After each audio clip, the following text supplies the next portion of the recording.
من يهده الله فلا مضل له ومن يضلله فلا هادي له ونشهد أن لا إله إلا الله ونشهد أن محمدا عبده ورسوله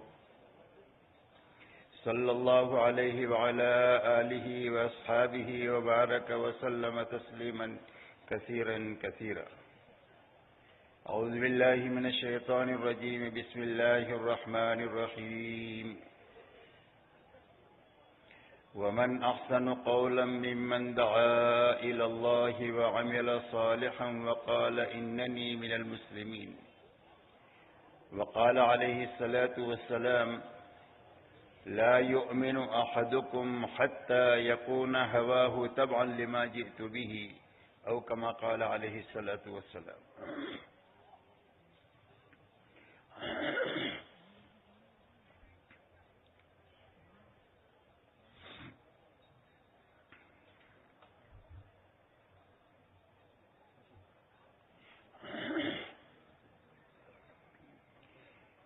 میرے محترم بزرگوں، دوستو، الحمدللہ یہ پورا مجمع 3 دن سے دین کی باتیں سن رہا ہے.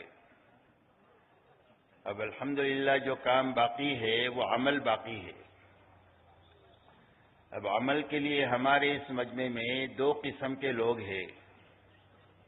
ایک مجمع وہ ہے جو اللہ کے راستے میں جا رہا ہے. بڑا مجمع وہ ہے جو اپنے مقامات پر واپس جا رہا ہے. اور یہ دونوں مجمع اللہ کی نگاہ میں مبارک بن سکتا ہے اگر دونوں مجمع اپنا اپنا کام اپنی اپنی ذمہ داری سمجھ کر اپنے رخوں پر جائیں.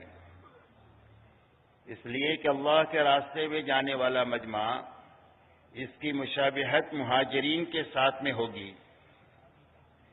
اگر یہ اپنے کام کو سمجھ کر کام کرنے کی نیت سے جائیں گے، اور جو لوگ اپنے گھروں کو واپس جا رہے ہیں وہ حضرات بھی اللہ کے راستے میں نکلنے کی تیاری کی غرض سے اپنے کام کو اپنے مقام پر کرنے کی نیت سے جائیں گے، تو ان کا شمار اللہ کی نگاہ میں انصار کے ساتھ میں ہوگا. اور یہ دونوں جماعتیں اللہ کی نگاہ میں مبارک جماعتیں ہیں اور سچی جماعتیں ہیں. قرآن میں ان دونوں جماعتوں کو اللہ نے سچا کہا ہے، مہاجرین کو بھی اور انصار کو بھی. اور انصار کا بھی اسلام میں بڑا مقام ہے. حضور پاک علیہ الصلوۃ والسلام ارشاد فرماتے ہیں: لولا الہجرۃ لکنت امرئا من الانصار. فرمایا اگر ہجرت نہ ہوتی تو میں بھی انصار میں کا ایک ہوتا. اور یہ فرمایا: لو سلک الناس وادیا وسلکت الانصار وادیا لسلکت وادی الانصار. فرمایا اگر لوگ ایک راستہ چلے اور میری انصار کی جماعت ایک راستہ چلے تو میں اس راستے پر چلوں گا جہاں پر انصار کی جماعت چلے گی. اور آپ نے فرمایا: اللہم اغفر الانصار وابناء الانصار وابناء ابناء الانصار.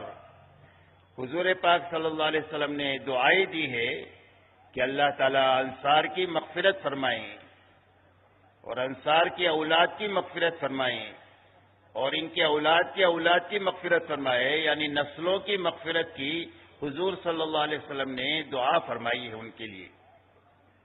اس لیے واپس جانے والوں کو بھی اپنا کام سمجھ کر کے جانا ہے. اور جو لوگ اللہ کے راستے میں جا رہے ہیں ان کو بھی کام کرنے کی نیت سے اپنے رخ پر کام کی نیت سے جانا ہے. جو لوگ اللہ کے راستے میں جانے والے ہیں یہ لوگ تو بہت مبارک لوگ ہیں، اس لیے کہ اپنی جان اور مال کو لے کر اللہ کے دین کے لیے اللہ کے راستے میں پھرنا یہ اللہ کی نگاہ میں بہت بڑا کام ہے. اسی لیے جناب رسول اللہ صلی اللہ علیہ وسلم ارشاد فرماتے ہیں کہ اللہ کے راستے کی ایک صبح یا ایک شام یہ دنیا اور دنیا میں جو کچھ ہے وہ سب سے بہتر ہے. دوسری جگہ پر فرمایا لموقف الساعہ، فرمایا ایک گھڑی اللہ کے راستے میں کھڑا ہونا یہ لیلۃ القدر میں حجر اسود کے سامنے عبادت کرنے سے بھی افضل ہے. حضور پاک صلی اللہ علیہ وسلم سے پوچھا گیا کہ اللہ کے دین کی محنت کے برابر کوئی بھی نفلی عمل ہو سکتا ہے؟ آپ نے فرمایا نہیں ہو سکتا۔ 3 مرتبہ پوچھنے پر آپ نے ایک ہی جواب دیا۔ اخیر میں آپ نے یہ فرمایا، یہ بتاؤ کوئی آدمی اس بات کی طاقت رکھتا ہے کہ ایک آدمی تو اللہ کے راستے میں جائے اور دوسرا آدمی اپنے مقام پر دن بھر روزے رکھے اور پوری رات اللہ کی عبادت کرے یہاں تک کہ جانے والا واپس آ جائے؟ فرمایا کسی میں اس کی طاقت ہے؟ فرمایا کسی میں اس کی طاقت نہیں ہے۔ جو فرمایا اللہ کے دین کی محنت کے برابر کوئی بھی نفلی عمل نہیں ہو سکتا۔ اس لیے اللہ کے راستے میں پھرنا یہ بہت بڑا کام ہے۔ اسی لیے حضرت عبداللہ ابن رواحہ رضی اللہ تعالیٰ عنہ جمعہ کی نماز آپ کے پیچھے آپ کی مسجد میں پڑھنے کے لیے رک گئے اور جماعت صبح چلی گئی۔ آپ نے پوچھا عبداللہ وہ جماعت تمہارے سے کتنی آگے نکلی؟ فرمایا آدھا دن آگے نکلی۔ آپ نے فرمایا وہ جماعت تمہارے سے 500 سال آگے نکل گئی۔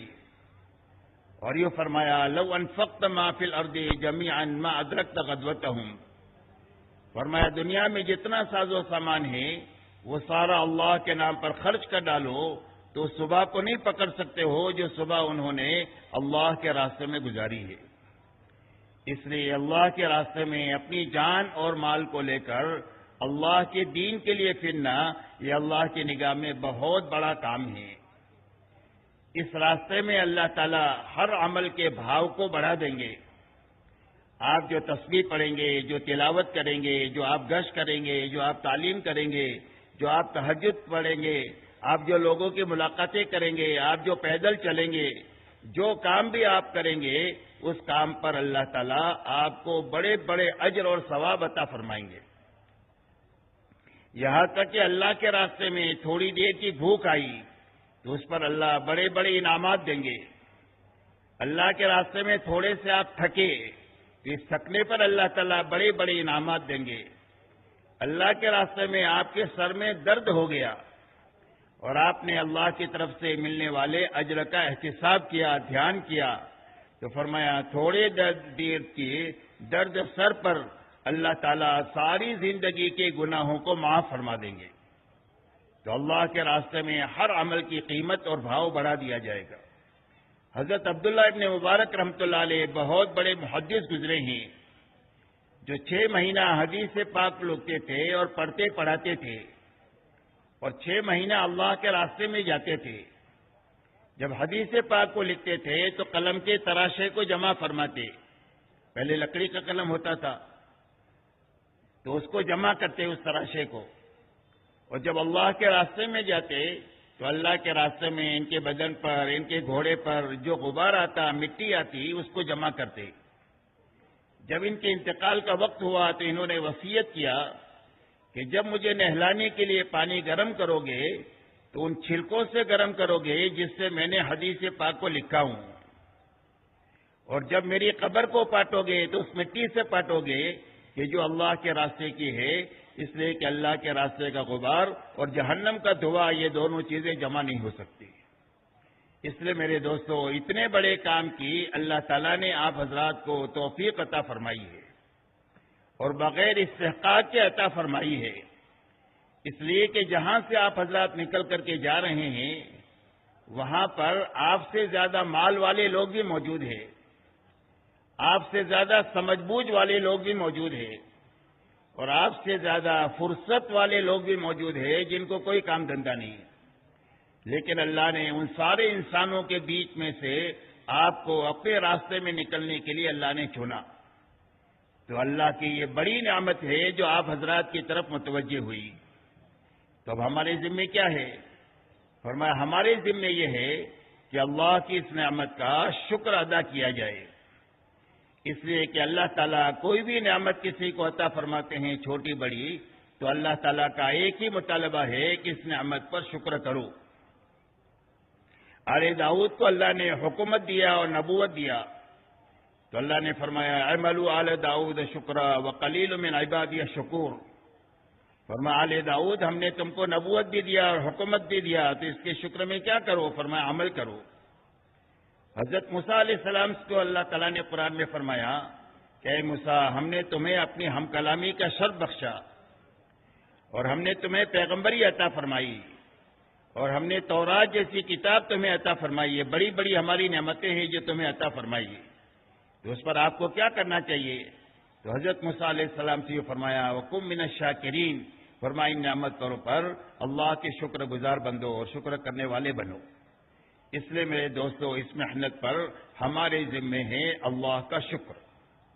تو اس نعمت کا کیا شکر ہے؟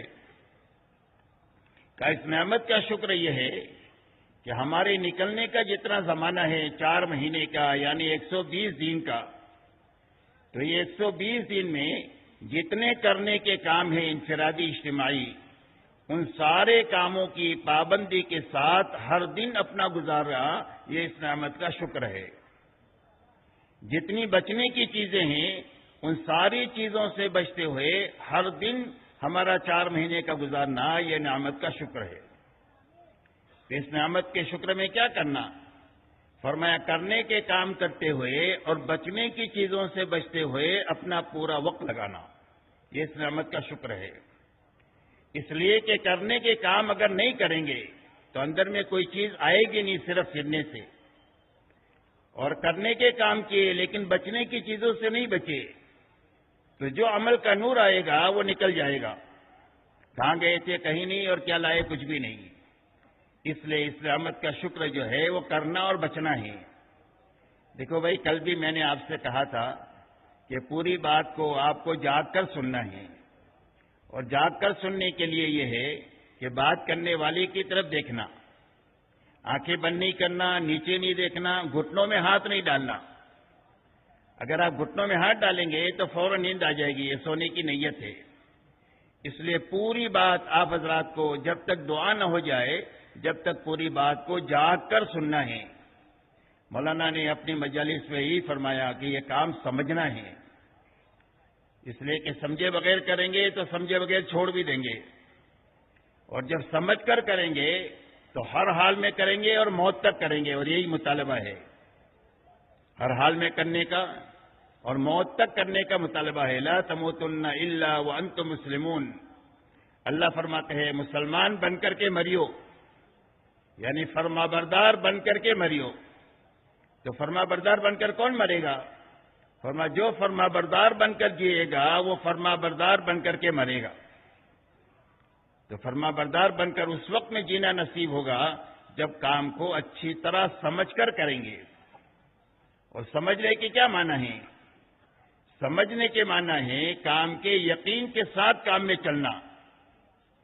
مولانا الیاس صاحب رحمۃ اللہ علیہ ایک مرتبہ مجمع سے بات کر رہے تھے، بات پوری ہونے کے بعد فرمایا سمجھ میں آ گیا؟ تو مجمع نے کہا ہاں سمجھ میں آ گیا۔ تو مولانا نے یہ فرمایا کہ سمجھ میں نہیں آیا ہے، سننے میں آیا ہے۔ اور یہ فرمایا سمجھ میں آنا کس کو کہتے؟ اگر یہ سمجھنا ہے تو مسجد کے باہر چلے جاؤ اور دنیا داروں کو دیکھو جن کو دنیا سمجھ میں آئی ہوئی ہے۔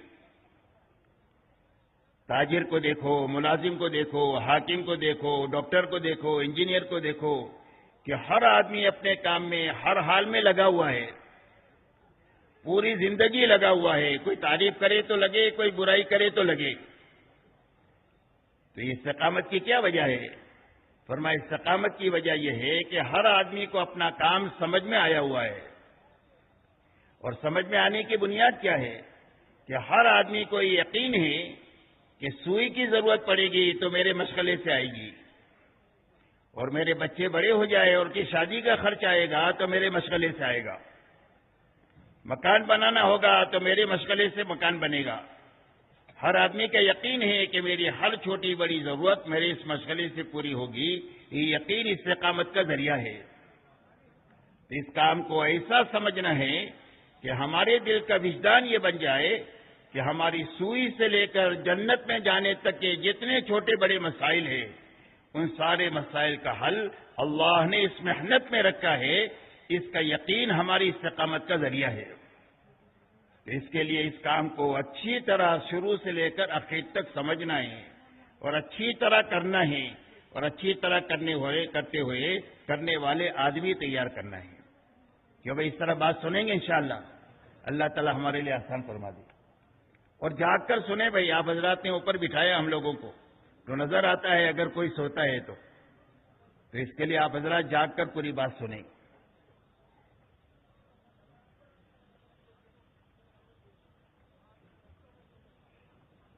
اس لیے میرے محترم دوستو اس محنت میں نکلنے کے زمانے میں سب سے پہلی بنیاد جو ہے وہ کرنا اور بچنا ہے. کرنے کے جتنے کام ہیں انفرادی اجتماعی وہ سارے کاموں کی روز پابندی کے ساتھ اپنا وقت لگانا ہے. بچنے کی جتنی چیزیں ہیں ان ساری چیزوں سے بچتے ہوئے اپنا ہر دن لگانا ہے کہ بھائی بات یاد رہے گی تاکہ جماعت میں نکلنے کا جو مقصود ہے وہ حاصل ہو جائے. تو ہم اللہ کے راستے میں کیوں نکلتے ہیں اور پوری امت کو اس راستے میں نکلنے کے لیے کیوں کہتے ہیں؟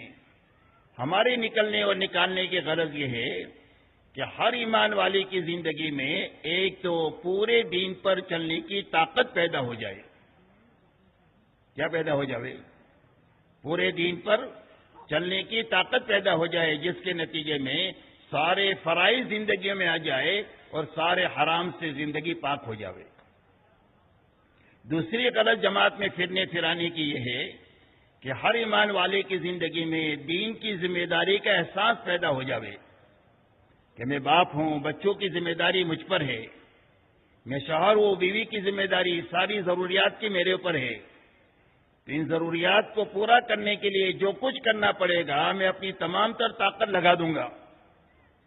تو ایسا ہی دین کی ذمہ داری کا احساس ہمارے اندر پیدا ہو جائے کہ میں مسلمان ہوں، اسلام کی ذمہ داری بھی مجھ پر ہے اور اس ذمہ داری کو پورا کرنے کے لیے جتنی جان کی، مال کی، وقت کی، صلاحیت کی ضرورت ہوگی وہ خوشی خوشی میں لگاؤں گا تاکہ دین کی ذمہ داری پوری ہو جائے. دین کی کمی پر ہم کو رونا آئے اور دین کے پھلنے پھولنے پر ہماری خوشی کا کوئی اندازہ نہ رہے. یہ دو چیزیں پیدا کرنے کے لیے پوری امت میں یہ تبلیغ کی محنت ہے. ایک پورے دین پر چلنے کی طاقت پیدا کرنے کے لیے، دوسرا دین کی ذمہ داری کا احساس پیدا کرنے کے لیے. تو یہ دونوں چیزیں پیدا کرنے کی پہلی بنیاد جو ہے وہ کرنا اور بچنا ہے کہ وہ بات یاد رہے گی. اب کرنے کے جو کام ہیں سب سے پہلے 6 نمبر ہے کہ 6 نمبر اپنی زندگی میں نکلنے کے زمانے میں بھی لانے کی محنت کرنا ہے اور جو واپس جانے والے ہیں ان واپس جانے والوں کو بھی اپنی زندگی میں یہ 6 صفات لانے کی محنت کرنا ہے. فرق صرف اتنا ہے کہ جماعت میں نکلنے والے یکسوئی کے ساتھ اپنی دنیا سے فارغ ہو کر اس میں لگیں گے اور واپس جانے والے اپنے گھر کاروبار کو حلال طریقے سے کماتے ہوئے اپنا وقت نکال کر ان صفات کو اپنی زندگی کے لانے کی محنت میں لگیں گے. فرق اتنا ہے یکسوئی کا اور اپنے گھر کاروبار کے ساتھ لگنے کا. باقی پوری امت کی یہ ضرورت ہے کہ ہر فرد امت کی زندگی میں یہ 6 صفات زندہ ہو جاوے. یہ 6 صفات پورا دین نہیں ہے لیکن زندگی میں پورا دین حقیقت کے ساتھ آ نہیں سکتا ہے 6 صفات کے بغیر. 6 صفات زندگیوں میں حقیقت کے ساتھ آئیں گے تو ہر فرد امت میں پورے دین پر چلنے کی طاقت پیدا ہو جائے گی. دوسرا محنت کا وہ رخ زندگیوں میں قائم ہو جائے گا جو اللہ کے یہاں مطلوب بھی ہے، اللہ کے یہاں پسندیدہ بھی ہے. اور یہی دونوں ذمہ داری ہے، دین پر چلنا، دین کی محنت کرنا. تو یہ پوری چیز طاقت جو پیدا ہوگی وہ 6 صفات کے راستے سے پیدا ہوگی. ہر عمل اللہ کے یہاں جو مقبول ہوگا وہ 6 صفات کی رعایت کی وجہ سے مقبول ہوگا. عمل میں 6 نمبر کی رعایت نہیں ہے تو عمل اللہ کے یہاں مردود ہو جائے گا. اچھی طرح ہم کو سمجھنی یہ باتیں. تیسری بات میرے دوستو یہ ہے کہ پوری امت میں جتنے اختلافات ہیں جس لائن کے بھی، قومیت کے، وطنیت کے، لفظ زبان کے، رنگ کے، یہ سارے اختلافات ختم ہو کر پوری امت اور ایک اور نیک ہو جائے گی یہ 6 صفات کی زندگی میں آنے کے نتیجے میں. اور جب پوری امت ایک ہو جائے گی تو اللہ کی مدد کی مستحق ہو جائے گی. اس لیے کہ اجتماعیت اللہ کی مدد کا سب سے بڑا سبب ہے اور آپس کے سارے اختلافات ختم ہونے کا راستہ صرف 6 نمبر ہے کہ ہر فرد امت کی زندگی میں یہ 6 صفات اپنی حقیقت کے ساتھ میں آ جائے. اب ان 6 صفات میں سب سے پہلے اپنی ایمان بنانے کی محنت میں ہم کو لگنا ہے اور ایمان بنانے کی محنت کے معنی یہ ہے کہ ایمان کا کلمہ بھی ٹھیک ٹھیک یاد کرنا ہے اور اس کا یقین بھی اپنے دلوں میں بنانا ہے کہ ہماری زندگی کے بننے بگڑنے کا تعلق ملک و مال سے نہیں ہے، ڈگری اور عہدوں سے نہیں ہے، چیزوں اور سامانوں سے نہیں ہے، بلکہ ہماری زندگی کے بننے کی بنیاد صرف ایک اللہ کی ذات ہے۔ اللہ ہی زندگیوں کو بناتے ہیں، اللہ ہی زندگیوں کو اجاڑتے ہیں۔ آج تک جتنوں کی بنی ہے اللہ کے بنانے سے بنی ہے، اور آج تک جتنوں کی اجڑی ہے اللہ کے اجاڑنے سے اجڑی ہے۔ اس لیے سب سے پہلے یہ یقین ہمارے دلوں میں رچ بس جائے، اس کی محنت سب سے پہلے ہر ایمان والے کو کرنی ہے۔ اس کے لیے کیا کرنا ہے کہ اس کے لیے اللہ کی بڑائی کو خوب اپنی زبان سے بولنا ہے، اللہ کی قدرت کو بولنا ہے کہ اللہ کی قدرت کتنی بڑی ہے، اللہ کے خزانے لوگوں کو سمجھانا ہے اور اللہ کے احسانات سمجھانا ہے۔ یہ ساری بدیہی چیزیں ہیں، اتنی بدیہی چیزیں جب سمجھ میں آتی چلی جائے گی تو لوگوں کے دلوں میں اللہ کی محبت پیدا ہو جائے گی، اور جب اللہ کی محبت پیدا ہو جائے گی تو اللہ کی اطاعت زندہ ہو جائے گی۔ اس لیے سب سے پہلے یہ یقین اپنے دلوں میں بنانے کے لیے اللہ کی بڑائی کو، قدرت کو، خزانوں کو، احسانات کو خوب بولنا ہے، خوب سننا ہے اپنے کانوں سے، ہر چیز پر نگاہ جو پڑے ایمان کی نظر پڑے کہ میرے اللہ نے بنائی ہے، اس لیے کہ بنانا صرف اللہ کا کام ہے۔ دنیا کے سارے انسان مل کر ایک ذرہ نہیں بنا سکتے ہیں، اس لیے کہ بنانا صرف اللہ کا کام ہے۔ تو میرے اللہ نے بنائی ہے، اور اللہ کی مخلوقات میں غور کرنا، اپنے دماغ کو استعمال کرنا کہ جس میرے اللہ نے اتنے بڑے بڑے آسمان بنائے اور سات آسمان بنائے، سات زمینیں بنائی، دنیا میں 800 کروڑ انسان بنائے، ہر ایک کی شکل الگ ہے، ہر ایک کی آواز الگ ہے، ہر ایک کا مزاج الگ ہے، وہ بنانے والے اللہ کتنے بڑے۔ تو اللہ کی مخلوقات میں غور کرنا، یہ 4 دروازے ہیں ایمان کے سیکھنے کے لیے۔ زبان سے اللہ کی بڑائی کو بولنا، کانوں سے سننا، آنکھوں سے ایمان کی نگاہ سے دیکھنا، دماغ سے اللہ کی مخلوقات میں غور کرنا۔ جتنا اپنے ان 4 دروازوں کو ایمان کے سیکھنے میں لگائیں گے، اتنا دل کا یقین اندر میں بنتا چلا جائے گا۔ اسی کے ساتھ میں یقین بنانا ہے کہ اللہ کی آ زندگی کے بنانے کا ایک ہی ضابطہ ہے، اور وہ صرف محمد رسول اللہ ہے۔ کہ اللہ کس کی زندگی بنائیں گے؟ فرمایا جو محمدی بن کر جیے گا اور جو محمدی بن کر مرے گا، اللہ اس کی زندگی کو بنا دیں گے۔ جھوپڑے میں ہے تو جھوپڑے میں بنا دیں گے، اور محل میں ہے تو محل میں بنا دیں گے۔ زندگی بنانے کا ایک ہی ضابطہ ہے، وہ صرف محمد رسول اللہ ہے۔ اس لیے پوری قوت سے پوری امت کو یہ دعوت دینا ہے کہ زندگی بننے کا ایک ہی ضابطہ ہے، وہ صرف محمد رسول اللہ ہے۔ اس دعوت کے ساتھ میں صبح اٹھنے سے لے کر سونے تک ہر عمل کو سنت کے مطابق کرنے کی مشق کرنا ہے۔ اٹھیں گے بستر سے تو سنت کے مطابق اٹھیں گے، بیت الخلاء جائیں گے تو سنت کے مطابق جائیں گے، وضو کریں گے تو سنت کے مطابق کریں گے، نماز پڑھیں گے تو سنت کے مطابق پڑھیں گے، ناشتہ کریں گے تو سنت کے مطابق کریں گے، مسجد سے نکلیں گے تو سنت کے مطابق نکلیں گے، مسجد میں باہر سے محنت کر کے واپس آئیں گے تو سنت کے مطابق داخل ہوں گے۔ غرض یہ کہ سونے سے لے کر اٹھنے تک اور اٹھنے سے لے کر سونے تک ہر عمل کو سنت کے مطابق کرنے کی مشق کریں گے، اس لیے کہ سنت کا راستہ اللہ تک پہنچنے کا شارٹ کٹ راستہ ہے، اور اللہ کا ولی بننے کا راستہ یہ سنت والا راستہ ہے۔ جو آدمی 24 گھنٹے سنت کے مطابق زندگی گزارے گا، اللہ اس کو اپنا محبوب بنا دیں گے۔ غلطی ہو جائے گی تو اللہ غلطی کو معاف کر دیں گے، اس لیے کہ اللہ معاف کرنے والے بہت بڑے ہیں، اور رحم کرنے والے بھی اللہ بہت بڑے ہیں۔ اس کے لیے اس کی مشق کرنا ہے، صبح سے لے کر شام تک ہر عمل کو سنت کے مطابق کرنے کی۔ اس لیے کہ میرے دوستو، ہم تو جماعت میں نکل گئے ہیں، گھر میں بیوی کو چھوڑ دیا، بچوں کو چھوڑ دیا، کاروبار کو چھوڑ دیا، لیکن نفس اور شیطان کو نہیں چھوڑا۔ ہمارا نفس اور بری عادتیں ہمارے ساتھ میں ہیں جماعت میں، اور ہر آدمی کا شیطان بھی اس کے ساتھ جماعت میں ہے۔ تو شیطان سب سے پہلی محنت کرتا ہے کہ جماعت میں نہ نکلے۔ جماعت میں نکل گیا تو یہ کوشش کرتا ہے کہ یہ اعمال میں نہ لگے، عمل میں لگ گیا تو تیسری کوشش یہ کرتا ہے کہ عمل اللہ کے لیے نہ کرے، اور عمل اللہ کے لیے کیا تو آخر تک یہ کوشش کرے گا کہ چغلی کے راستے سے، غیبت کے راستے سے، تیری میری کے راستے سے اس کے عمل کو برباد کر دے، تاکہ جیسا تھا ایسا ہی یہ واپس آئے۔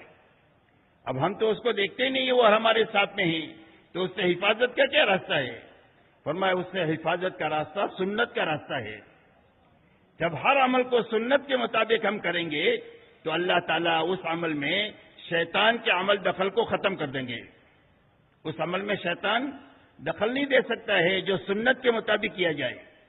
حدیث پاک میں آتا ہے کہ آدمی نے گھر کا دروازہ بسم اللہ کہہ کر بند کیا رات کو، اور کھانا بسم اللہ کہہ کر کے کھایا، تو شیطان کہتا ہے یا کھانے کی بھی گنجائش نہیں یا ٹھہرنے کی گنجائش نہیں۔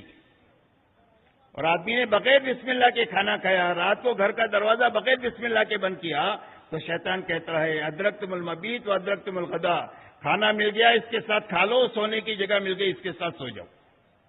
اور جس عمل میں شیطان کا عمل دخل ہوگا اس میں برکت ختم ہو جائے گی، بے برکتی اس میں آ جائے گی۔ تو اس سے حفاظت کا راستہ سنت پر عمل کرنا ہے۔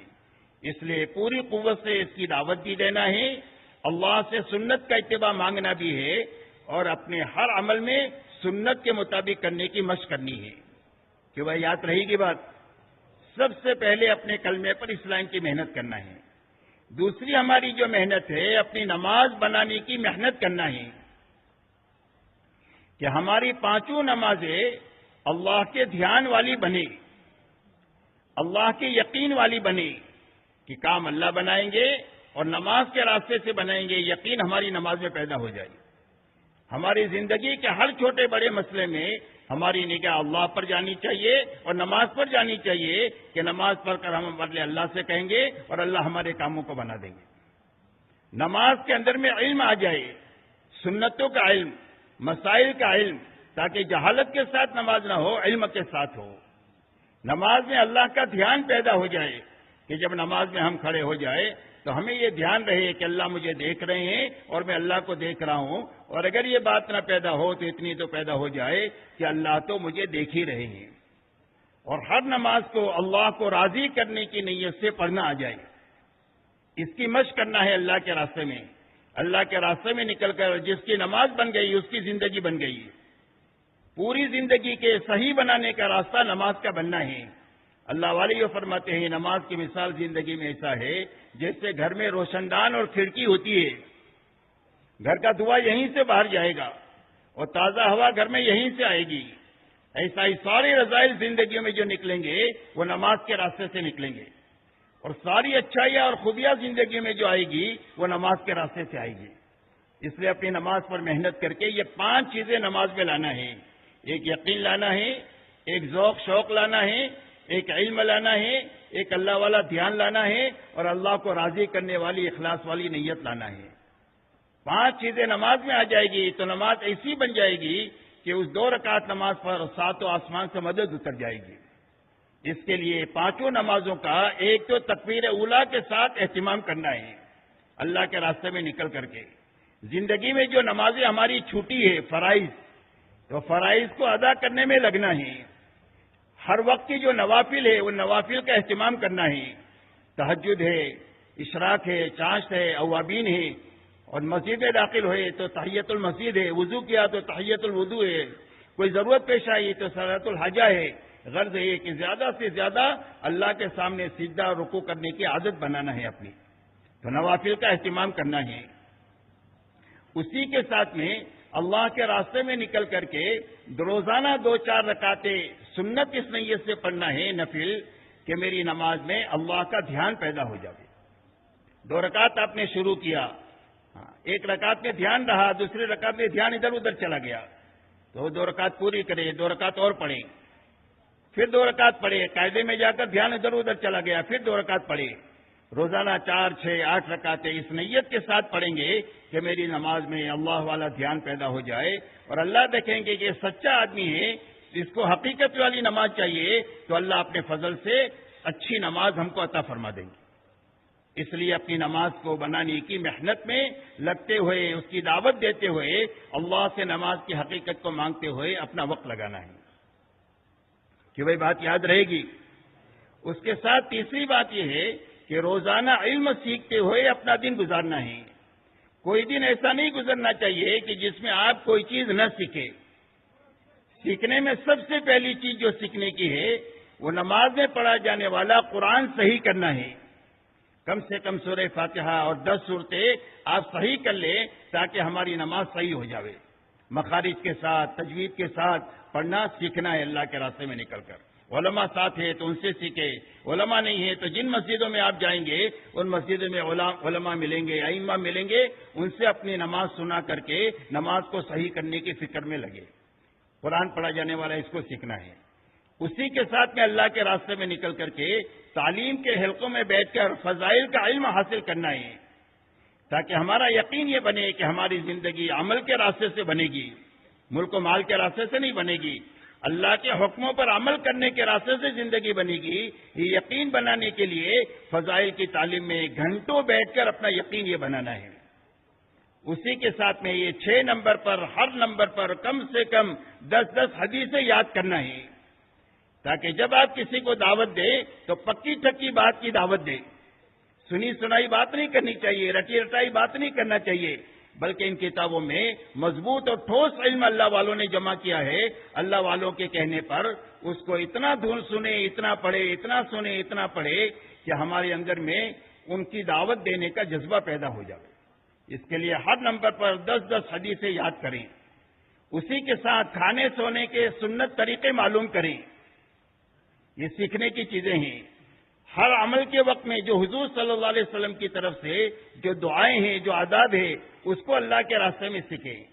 انفرادی وقت میں مسائل سیکھیں.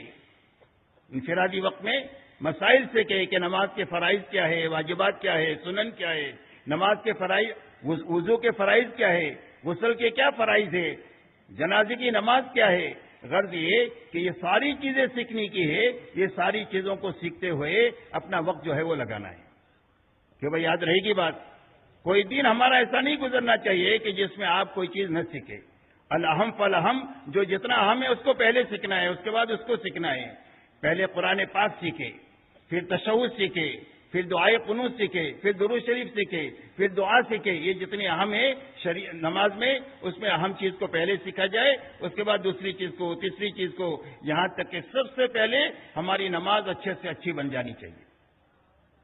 اس لیے علم کو سیکھتے ہوئے اور سکھاتے ہوئے اپنا وقت لگانا ہے. اسی کے ساتھ اللہ کے راستے میں نکلنے کے زمانے میں اور مقام پر اللہ کا نام لینے کی عادت ڈالنی ہے کہ اللہ ہم کو ہر وقت میں یاد رہے کہ اللہ سمیع ہے، سننے والے ہیں، اللہ بصیر ہے، باریک بین ہے، اللہ تعالیٰ قدیر ہے. نیکی کریں گے تو انعام دینے پر قادر ہے، برائی کریں گے تو پکڑنے پر قادر ہے. اس دھیان کے ساتھ میں جینا آ جائے اللہ کے، اس کے لیے ذکر کی کثرت کرنے کی اپنی عادت بنانی ہے. ذکر کرنے میں سب سے پہلے قرآن پاک کی تلاوت کرنی ہے ہدایت کی نیت سے کم جو لوگ پڑھے ہوئے ہیں وہ ایک پارہ قرآن پاک اپنی ہدایت کی نیت سے روزانہ پڑھیں. جو پڑھے ہوئے نہیں ہیں وہ کم سے کم روزانہ آدھا گھنٹہ قرآن پاک کے سیکھنے میں لگائیں. آدھا گھنٹہ آپ سیکھیں گے تو 4 مہینے میں قرآن پڑھنا آپ کو آ جائے گا. علماء ساتھ ہے تو ان سے سیکھے، نہیں تو ہر مسجد میں آپ کو علماء ملیں گے، ان سے سیکھتے ہوئے آپ چلیں گے تو قرآن پڑھنا آپ کو آ جائے گا. اس لیے سب سے پہلا ذکر قرآن پاک کی تلاوت ہے، اور اگر تہجد کے وقت میں پڑھنا نصیب ہو جائے تو یہ سب سے بڑا ذکر ہے. اسی کے ساتھ صبح شام کی 3 تسبیحات باوضو قبلہ رخ بیٹھ کر اس دھیان کے ساتھ پڑھنا ہے کہ اللہ مجھے دیکھ بھی رہے ہیں اور اللہ میرے ذکر کرنے کو سن بھی رہے ہیں. ایک تو تیسرا کلمہ ہے سبحان اللہ، الحمدللہ، لا الہ الا اللہ، اللہ اکبر، لا حول ولا قوت الا باللہ العلی العظیم. دوسرا درود شریف پڑھنا ہے. تیسرا استغفار کرنا ہے، اللہ سے اپنے گناہوں کی بخشش کروانی ہے. صبح شام 100 مرتبہ کم سے کم اس کا اہتمام کرنا ہے. باوضو قبلہ رخ بیٹھ کر کرنا، اس کا اہتمام کرنے سے ذکر کا اثر ہم کو نظر آئے گا.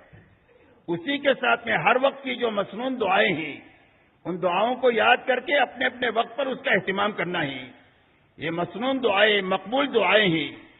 حضور پاک صلی اللہ علیہ وسلم کی زبان مبارک سے نکلی ہوئی ساری دعائیں مقبول بھی ہیں، ہماری حفاظت کا سامان بھی ہے. اس لیے کھانے سے پہلے کھانے کی دعا، کھانے کے بعد کی دعا، سونے سے پہلے کی، سونے کے بعد کی، بیت الخلا جانے سے پہلے کی، بعد کی، مسجد میں داخل ہونے کی، نکلنے کی. غرض یہ کہ ہر عمل کی جو مسنون دعائیں ہیں ان دعاؤں کو یاد کر اس کے اہتمام کے ساتھ میں اپنی زندگی کو گزارنے کی عادت بنانی ہے. اسی کے ساتھ اللہ کی سے بہت زیادہ دعائیں مانگنے کا اہتمام کرنا ہے. دعا بھی بہت بڑا ذکر ہے. اللہ کے دربار میں سب سے زیادہ قابل اکرام چیز بندے کی دعا ہے. اللہ دعا مانگنے والوں سے خوش ہو جاتے ہیں اور نہ مانگنے والوں سے اللہ ناراض رہتے ہیں. اس لیے پہلے شروع میں تو عادت کم ہونے کی وجہ سے دعا میں جی زیادہ دیر نہیں لگے گا. پہلے 5 منٹ سے شروع کرو، جی نہ لگے تو بھی اللہ سے مانگو. پھر آہستہ آہستہ جی لگنے لگے گا. پھر 7 منٹ، 10 منٹ، 15 منٹ، آدھا گھنٹہ، بعد میں تو آپ کا ایسا جی لگے گا دعا میں کہ ہاتھ چھوڑنے کو جی نہیں چاہے گا. اور اس یقین کے ساتھ دعا مانگنا کہ اللہ نے دعا کے مانگنے کا حکم دیا ہے اور اس کے قبول کرنے کا وعدہ کیا ہے، تو اللہ یقینی طور پر بھی دعا کو قبول کریں گے. اس یقین کے ساتھ دعاؤں کے مانگنے کا اہتمام کرنا، اس لیے کہ ہمارے مسائل صرف اللہ حل کریں گے، اور مسائل کے حل کرنے کے لیے اللہ نے دعا کا ہتھیار دیا ہے. یہ ایمان والوں کا ہتھیار ہے. اس کے لیے یہ 4 لائن کا ذکر ہے جس میں لگانا ہے. قرآن پاک کی تلاوت ہے، صبح شام کی تسبیحات ہے، اذکار مسنونہ کا اہتمام کرنا ہے، اور اللہ سے دعاؤں کے مانگنے کا اپنے کو زیادہ سے زیادہ عادی بنانا ہے. اسی کی امت کو دعوت دینی ہے اور اسی کی مشق کرنی ہے اور اسی کو اللہ سے مانگنا ہے کہ اللہ اپنا تعلق نصیب دے دے، محبت کا، خشیت کا اور یقین کا.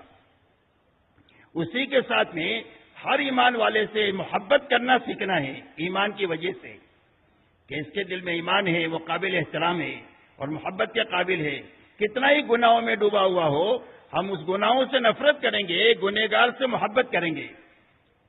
جیسے بیماری سے نفرت کرتے ہیں اور بیمار سے محبت کرتے ہیں، ایسے ہی گناہوں سے نفرت کرنا، گنہگار سے محبت کرنا. اس لیے ہر مسلمان سے محبت کرنا آ جائے، ہر مسلمان کے کام آنا آ جائے، ہر مسلمان کی غلطی کو معاف کرنا آ جائے، ہر مسلمان کی غلطی کو درگزر کرنا آ جائے. غلطی ہو جائے تو اس سے معافی مانگنا آ جائے، کوئی غلطی کر دے تو اس کو معاف کرنا آ جائے. ایسے اچھے اخلاق کی مشق کرنی ہے کہ ہماری زندگی میں برائی کا بدلہ اچھائی سے دینا آ جائے، ظلم و زیادتی کو درگزر کرنا آ جائے. کوئی رشتہ داری توڑے تو اسے رشتہ داری جوڑنے کا فکر ہمارے اندر پیدا ہو جائے.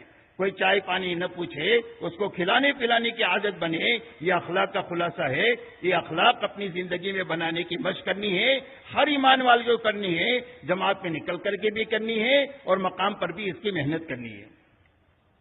اس لیے کہ اکثر لوگ جنت میں جو جائیں گے وہ تقوی کی وجہ سے جائیں گے اور اچھے اخلاق کی وجہ سے جائیں گے، اور اکثر لوگ جہنم میں جائیں گے وہ زبان کی لفظی سے جائیں گے اور شرمگاہ کی لفظی سے اکثر لوگ جہنم میں جائیں گے. اس لیے اپنے اندر میں تقوی پیدا کرنا، اپنے اندر میں اچھے اخلاق پیدا کرنا، اس لیے کہ دنیا میں اللہ کا دین جو پھیلے گا وہ ہمارے اخلاق کے راستے سے دنیا میں دین پھیلے گا.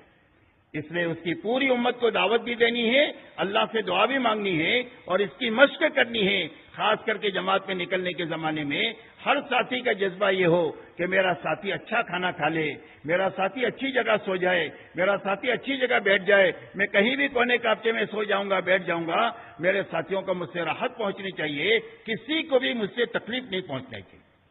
اور اگر کسی کو تکلیف پہنچ جائے تو فوراً معافی مانگ لے، اور جس کو تکلیف پہنچی ہے فوراً معاف کر دے. اگر معافی مانگنا اور معاف کرنا جانیں گے تو زندگی بھر تبلیغ کر سکیں گے.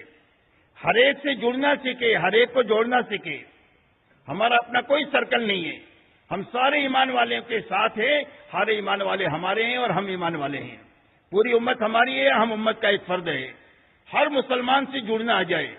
ہمارا اپنا کوئی سرکل نہیں ہے، چاہے ہماری برادری کا ہو، چاہے ہمارے ضلع کا ہو، چاہے ہمارے صوبے کا ہو، ملک کا ہو، عالم کا ہو. کوئی بھی مسلمان ہے، اس مسلمان کے ساتھ مل کر کے ہم دین پر بھی چل سکتے ہیں، اللہ کے دین کا کام بھی کر سکتے ہیں. ہمارا اپنا کوئی سرکل نہیں، ہمارا اپنا کوئی ٹولی اور کوئی جماعت نہیں.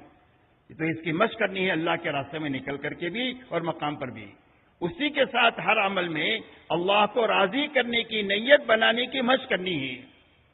عام طور پر آدمی بغیر نیت کے کام کرتا ہے یا بگڑی ہوئی نیت سے کام کرتا ہے، اور دونوں چیزیں بری ہیں. لیکن نیت عمل پر دھیان نہیں ہے. نیت پر اس کے لیے ہر آدمی سمجھتا ہے کہ میں تو مخلص ہوں. جب عمل پر نیت کا دھیان دیں گے تو پتہ چلے گا کہ زندگی میں اکثر کام اللہ کے غیر کے لیے ہوتے ہیں، اس لیے ہر چھوٹے بڑے عمل کے وقت میں یہ نیت بنانا کہ یہ عمل کیوں کر رہا ہوں۔ اگر عمل میں اللہ ہے تو اخلاص ہے، اور اللہ کے علاوہ کوئی چیز ہے تو وہ ریا ہے۔ اس لیے ہر چھوٹے بڑے عمل میں نیت کرنا اللہ کو راضی کرنے کی، کہ اللہ راضی ہو جائے اور میری آخرت بن جائے۔ تو اس کی مشق کرنا ہر عمل کے وقت میں، جب مشق کریں گے تو زندگی میں سارے چھوٹے بڑے کام اللہ کی رضا کے لیے اور آخرت بننے کے لیے ہوں گے، اور جب اللہ کی رضا کے لیے عمل کریں گے تو چھوٹا سا عمل بھی نجات کے لیے کافی ہو جائے گا، اور تھوڑے سے عمل بھی جو ہے وہ کامیابی کے لیے کافی ہو جائیں گے۔ اس کے لیے اس کی مشق کرنا ہے، پوری امت کو اخلاص کی دعوت دینی ہے، اور اللہ سے اخلاص کی حقیقت کو مانگنا بھی ہے۔ اسی کے ساتھ اللہ کے راستے میں نکل کر کے دعوت کا کام کرتے ہوئے اس کو سیکھنا ہے۔ جیسے سائیکل سیکھتے ہیں نا، سائیکل پر بیٹھ کر، گاڑی چلانا سیکھتے ہیں، گاڑی کے اسٹیئرنگ پر بیٹھ کر، تقریر سے نہیں سیکھ سکتے۔ تو ایسا ہی دعوت کا کام کرتے ہوئے دعوت کے کام کو سیکھ کر کے واپس آنا ہے، اور داعی بن کر کے آنا ہے۔ اس لیے کہ جو آدمی داعی بن کر دنیا میں جیے گا کبھی بھی غلط دعوت کو قبول نہیں کرے گا۔ صحابہ دعوت کے ساتھ پوری دنیا میں گئے ہیں، دنیا کی کسی تہذیب سے متاثر نہیں ہوئے ہیں، بلکہ پوری دنیا کو اپنے جیسا بنا دیا۔ ان کے مذہب کو بدل دیا، ان کی زبان کو بدل دیا، ان کے لباس کو بدل دیا، اور ان کو اپنے جیسا بنا دیا، اس لیے کہ دعوت کے ساتھ صحابہ دنیا میں پھرے ہیں۔ اس لیے داعی بن کر دنیا میں جینے کی مشق کرنی ہے، تاکہ ہر وقت میں داعی بن کر کے جینا ہم کو آ جائے۔ اس کے لیے دعوت کے جو طریقے بتلائے جائے ان سارے طریقوں پر اپنے آپ کو لگاتے ہوئے ہمیں دعوت کا کام سیکھنا ہے، تاکہ ہماری جان مال کا استعمال صحیح ترتیب پر آ جائے، جس ترتیب پر اللہ کے نبی صلی اللہ علیہ وسلم نے پوری امت کو لگایا تھا۔ حضور پاک صلی اللہ علیہ وسلم نے پوری امت کو اس پر لگایا تھا کہ ہر ایمان والے کی جان مال دعوت پر اتنی لگے جتنا دعوت کا تقاضا ہے، عبادت پر اتنی لگے جتنا عبادت کا تقاضا ہے، اخلاق پر اتنی لگے جتنا اخلاق کا تقاضا ہے، اپنی اور اپنے گھر والوں کی ضرورتوں کے حاصل کرنے میں بھی لگے اور پورا کرنے میں بھی لگے، لیکن بقدر ضرورت لگے، اسراف سے بچ کر کے لگے۔ یہ محنت کا صحیح رخ حضور صلی اللہ علیہ وسلم نے امت میں قائم کیا، اور یہ رخ اتنا طاقتور ہے کہ صدیوں میں جو نقصان ہوا ہے اس کی تلافی سالوں میں ہو جائے گی۔ آپ انداز لگائے حضور صلی اللہ علیہ وسلم نے جب 23 سالہ امت کو محنت کی ان بنیادوں پر اٹھایا تو 600 سال کا بگاڑ تھا۔ حضرت عیسیٰ علیہ السلام اور حضور صلی اللہ علیہ وسلم کے بیچ میں کوئی نبی نے آئی، جہالت آخری درجے کی اور گمراہی آخری درجے کی، یہ ساری جہالت اور گمراہی صرف 23 سال میں ختم ہو گئی، اور ایک مجمع بھی بن گیا اور ایک پاکیزہ ماحول بھی تیار ہو گیا۔ اللہ نے اس محنت میں اتنی بڑی طاقت رکھی ہے، اپنی محنت کو وہاں تک لے کر جانا ہے، اس کی مشق اللہ کے راستے میں نکل کر کے کرنی ہے۔ اسی کے ساتھ 24 گھنٹے یا تو ہم کو ایمان کے سیکھنے میں رہنا ہے، اس کی دعوت میں رہنا ہے، دعا میں رہنا ہے، یا نماز کے بنانے کی محنت پہ رہنا ہے، علم و ذکر کو حاصل کرنے میں، ذکر کی عادت ڈالنے میں اپنے آپ کو رکھنا ہے، اخلاق کے اپنے رکھنا ہے، اخلاص میں رکھنا ہے، اور دعوت کی محنت میں رکھنا ہے۔ 24 گھنٹے انہی اعمال میں اپنے کو رکھنا ہے۔ آپ تھک جائے تو سو جائے۔ اب ان اعمال کو کرتے ہوئے لایانی سے بچنا ہے۔ بہت ساری عادتیں ہماری گھروں پر بنی ہوئی ہے، رات رات بھر بیٹھے رہنے کی، دوستوں کے ساتھ گپ شپ کرنے کی، ادھر ادھر چائے پانی ٹھنڈا پینے کے لیے جانے کی بازاروں میں، یہ ساری لایانی سے اپنے آپ کو بچانا ہے۔ اور لایانی میں سب سے بڑی لایانی موبائل ہے، اس موبائل سے تو اپنے آپ کو زہر سمجھ کر کے اس کو دور رکھنا ہے، تاکہ ہماری یکسوئی میں فرق نہ ہو اور 24 گھنٹے ہم کرنے کے کاموں میں ہم رہیں۔ اس لیے لایانی سے اپنی زندگیوں کو پاک کرنے کی مشق کرتے ہوئے اپنا یہ وقت لگانا ہے۔ اب یہ سارے کام کے اعمال میں ہمارا وقت لگے، اس کے لیے کرنے کے 4 کام ہیں۔ زیادہ سے زیادہ وقت اپنا اس میں لگانا ہے، زیادہ سے زیادہ وقت اپنا دعوت میں لگانا ہے۔ دعوت کے ابھی سب طریقے سامنے آپ کے آئیں گے۔ دعوت میں لگانا ہے، دین کے سیکھنے اور سکھانے میں لگانا ہے، اللہ کی ذکر اور عبادت میں لگانا ہے، اور اپنے ساتھیوں کی اور اپنی ضرورتوں میں، مسجد کی صفائی میں، مسجد کے وضو خانے حمامات ہے اس کو صاف ستھرے رکھنے میں، غرض یہ کہ خدمت میں اور اخلاق میں اپنے اوقات کو لگانا ہے۔ یہ 4 زیادہ سے زیادہ اعمال ہے جس میں اپنے آپ کو لگانا ہے۔ اب میرے محترم دوستو، یہاں سے ہم جب چلیں گے تو یہاں سے اپنے ساتھ اپنی ساری ضرورتوں کا سامان لے لیں گے۔ ہمارا بستر ہے، پیسہ ہے، 4 مہینے کا وقت ہے تو سوئی تاگا بھی اپنے ساتھ میں لے لو۔ تاکہ ایک تو اللہ کے راستے میں نکلنے کے بعد میں کسی سے کوئی چیز مانگنا نہ پڑے. یہ بچنے کی چیزیں ہیں جو جماعت میں نکل کر کے بچنے کی ہے. سب سے پہلی چیز سوال سے بچنا ہے. مخلوق سے مانگنا سوال ہے اور اللہ سے مانگنا دعا ہے. مخلوق سے مانگنا حرام ہے سوال سے. صحابہ فرماتے ہیں کہ اللہ کے نبی صلی اللہ علیہ وسلم سے ہم نے اس بات پر بیعت کیا کہ کسی سے سوال نہیں کریں گے. تو اگر کسی صحابی کا کوڑا اونٹ پر سواری کے وقت میں نیچے گر جاتا تھا تو نیچے والے کو نہیں کہتے تھے کہ میرا کوڑا دے دے. وہ اپنی سواری سے نیچے اترتے تھے, کوڑا لیتے تھے اور پھر سوار ہوتے تھے. اس لیے کہ اللہ کے نبی نے ہم کو سوال سے منع کیا ہے. اس لیے ایک تو سب مانگنے سے بچنا ہی. کسی سے کوئی چیز نہیں مانگنا. ہنڈی اپنے ساتھ رکھنا, کپڑے اپنے ساتھ رکھنا, اپنی ضرورت کا پیسہ اپنے ساتھ رکھنا, تاکہ سفر میں پورے کسی سے چھوٹی چیز بھی مانگنا نہ پڑے. اس کی عادت ڈالنی ہے. مانگیں گے تو اپنے اللہ سے مانگیں گے, باقی مخلوق سے نہ امید بھی رکھیں گے اور نہ مخلوق سے ڈریں گے بھی. اسی کے ساتھ میں کسی کی اچھی چیز کی طرف للچائی ہوئی نگاہ سے بھی نہیں دیکھنا ہے. کسی کا اچھا بیگ ہے, کسی کا اچھا رومال ہے, کسی کا اچھا قلم ہے, تو ہمارے دل میں دایا نہ پیدا ہو کہ یہ چیز مجھے دے دے. یہ دل کا سوال ہے, یہ ایمان کی جڑوں کو کھوکھلا کر دیتا ہے. اس لیے دل کے سوال سے بھی اپنے آپ کو بچانا ہے. اللہ کے راستے میں نکل کر کے اور مقام پر رہتے ہوئے بھی اپنی زندگیوں کو اسراف سے پاک کرنا ہے. امت کا المیہ یہ نہیں ہے کہ امت کے پاس جان مال نہیں ہے. امت کے پاس جان بہت ہے اور مال بہت ہے, لیکن زندگیوں میں اسراف داخل ہو گیا. اور اسراف کی مثال اللہ والے فرماتے ہیں آگ کی ہے. آگ میں کتنی بھی لکڑی ڈالو سب کو جلا دے گی, اس کا پیٹ بھرے گا ہی نہیں. ایسا ہی زندگی میں جب اسراف داخل ہو جاتا ہے, جیسا آج داخل ہو گیا, تو نہ دعوت کے لیے وقت بچتا ہے, نہ عبادت کے لیے وقت بچتا ہے, نہ اخلاق کے لیے وقت بچتا ہے, یہاں تک کہ اپنے بوڑھے ماں باپ کو سنبھالنے کے لیے بھی وقت نہیں بچتا. اور سارے مال کو اور ساری جانی طاقت کو اسراف نے کھا لیا.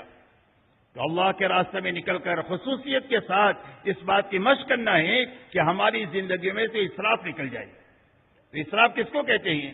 اسراف ضرورت سے زیادہ خرچ کرنے کو اسراف کہتے ہیں, اور بیجا خرچ کرنے کو تو تبذیر کہتے ہیں.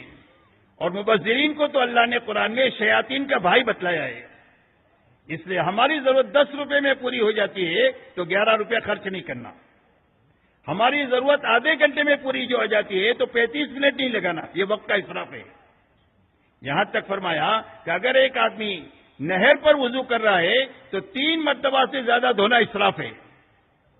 بات سمجھ میں آ رہی ہے؟ اس کے لیے اسراف سے اپنی زندگیوں کو پاک کرنا ہے. وقت میں بھی دیکھنا ہے, مال میں بھی دیکھنا ہے, جان میں بھی دیکھنا ہے. صرف کام پر لگنی چاہیے. کام سے زیادہ کسی جگہ نہ اپنی جان لگانی ہے, نہ اپنا وقت لگانا ہے, اور نہ اپنا مال لگانا ہے. اسراف سے اپنی زندگیوں کو پاک کرنے کی مشق کر کے اپنی زندگیوں کو ضرورتوں پر لانا ہے. جب زندگی ضرورت پر آئے گی اور اسراف سے نکل جائے گی تو ہر آدمی کے پاس جان بھی بہت ہے, مال بھی بہت ہے, وقت بھی بہت ہے, جس کو ہم مقصد پر لگا سکتے ہیں, دعوت پر لگا سکتے ہیں, عبادت پر لگا سکتے ہیں, اخلاق پر لگا سکتے ہیں, اور اپنی ضرورتوں میں بقدر ضرور لگا سکتے ہیں. مال بھی بہت ہے, جان بھی بہت ہے.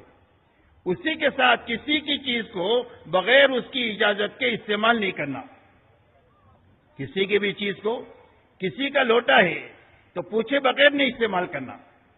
کسی کا تکیہ ہے بغیر پوچھے سر پر اس کے پر سر نہیں رکھنا. کسی کی چادر ہے بغیر پوچھے اوڑھنا نہیں. کسی کی بھی کوئی ساتھی کی چیز ہے اس کو اجازت لے کر کے اس کو استعمال کرنا. یہ اللہ کے راستے میں نکل کر کے معاملات کے لائن کا دین سیکھیں گے.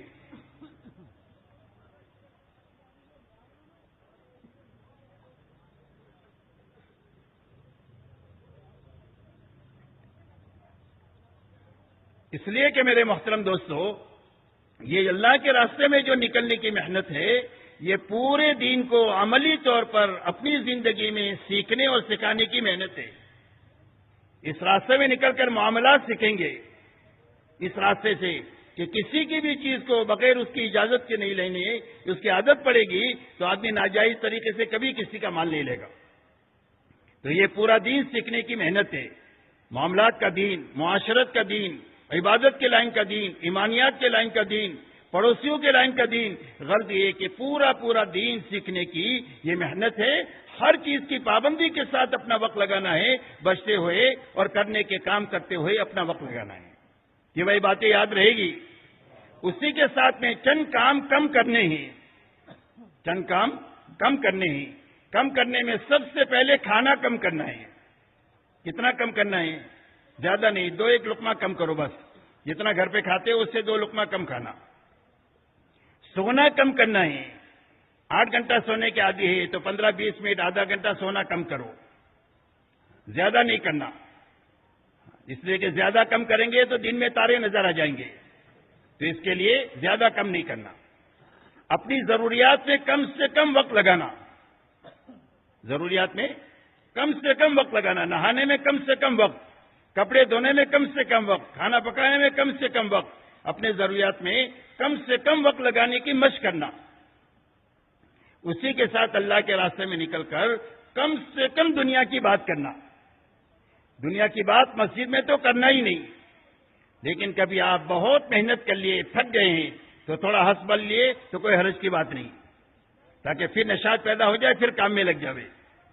تو ان چیزوں سے کو کم کرنا ہے، کھانا کم کرنا ہے، سونا کم کرنا ہے، دنیا کی باتیں کم سے کم کرنا ہے۔ یہ نہیں پوچھنا تیرا کیا دھندا ہے، کتنے آدمی کام کرتے ہیں، کیا کمائی ہے، یہ دنیا کو دنیا والوں کے لیے چھوڑو۔ اللہ کے راستے میں نکل کر صرف اللہ کو، نبی کو اور آخرت کو سامنے رکھ کر اپنا وقت لگانا ہے۔ کیا لگانا ہے؟ اللہ کو، نبی کو اور آخرت کو، باقی کچھ نہیں۔ دنیا کو 4 مہینے کے لیے آپ چھوڑ دو تو دنیا پر میں جینے کی استعداد اللہ پیدا کر دیں گے۔ تو اس کے لیے اللہ کے راستے میں نکل کر ان چیزوں کو کم سے کم کرنے کی مشق کرنی ہے۔ اب یہاں سے جماعت جو نکلے گی وہ جماعت بن کر نکلے گی، اس لیے کہ ہر عمل سنت کے مطابق ہوگا۔ تو سنت کے مطابق عمل یہ ہے کہ آپ 3 آدمی ہوں تو ایک آدمی کو امیر بنا دو، جس کا کوئی امیر نہیں ہوتا ہے اس کا امیر جو ہے وہ شیطان ہوتا ہے۔ اس کے لیے مشورے سے ایک آدمی ذمہ دار طے کیا جاتا ہے جماعت میں۔ تو ذمہ دار اور ساتھیوں میں تعلق جو ہونا چاہیے وہ ایک تو اطاعت کا ہونا چاہیے کہ اللہ کی اطاعت میں امیر کی اطاعت ہر حال میں کریں گے، جی چاہے تو نہ چاہے تو ہر حال میں امیر کی اطاعت کے ساتھ وقت لگانا، لیکن اللہ کی اطاعت میں اطاعت کرنا۔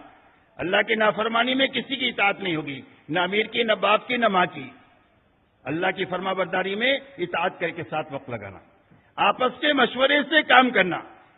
یہ آرڈر کا کام نہیں ہے، یوں کر لے، یوں کر لے، یوں کر لے، بلکہ آپس میں مشورے سے کام کریں گے کہ بھئی اس کام کو کیسا کریں گے، ساتھی رائے ملا کر کے آپس میں مشورے سے کام کریں گے۔ امیر چاہے اپنے سے عمر میں کم ہو، تجربے میں کم ہو، پرانے پن میں کم ہو، لیکن مشورے سے طے ہو گیا ہے تو اس کی ہر حال میں اطاعت کی جائے گی۔ یہ یاد رکھیں کہ میں تو پرانا آدمی ہوں، یہ تو نیا آدمی ہے، اس کو کیسے امیر بنا دیا؟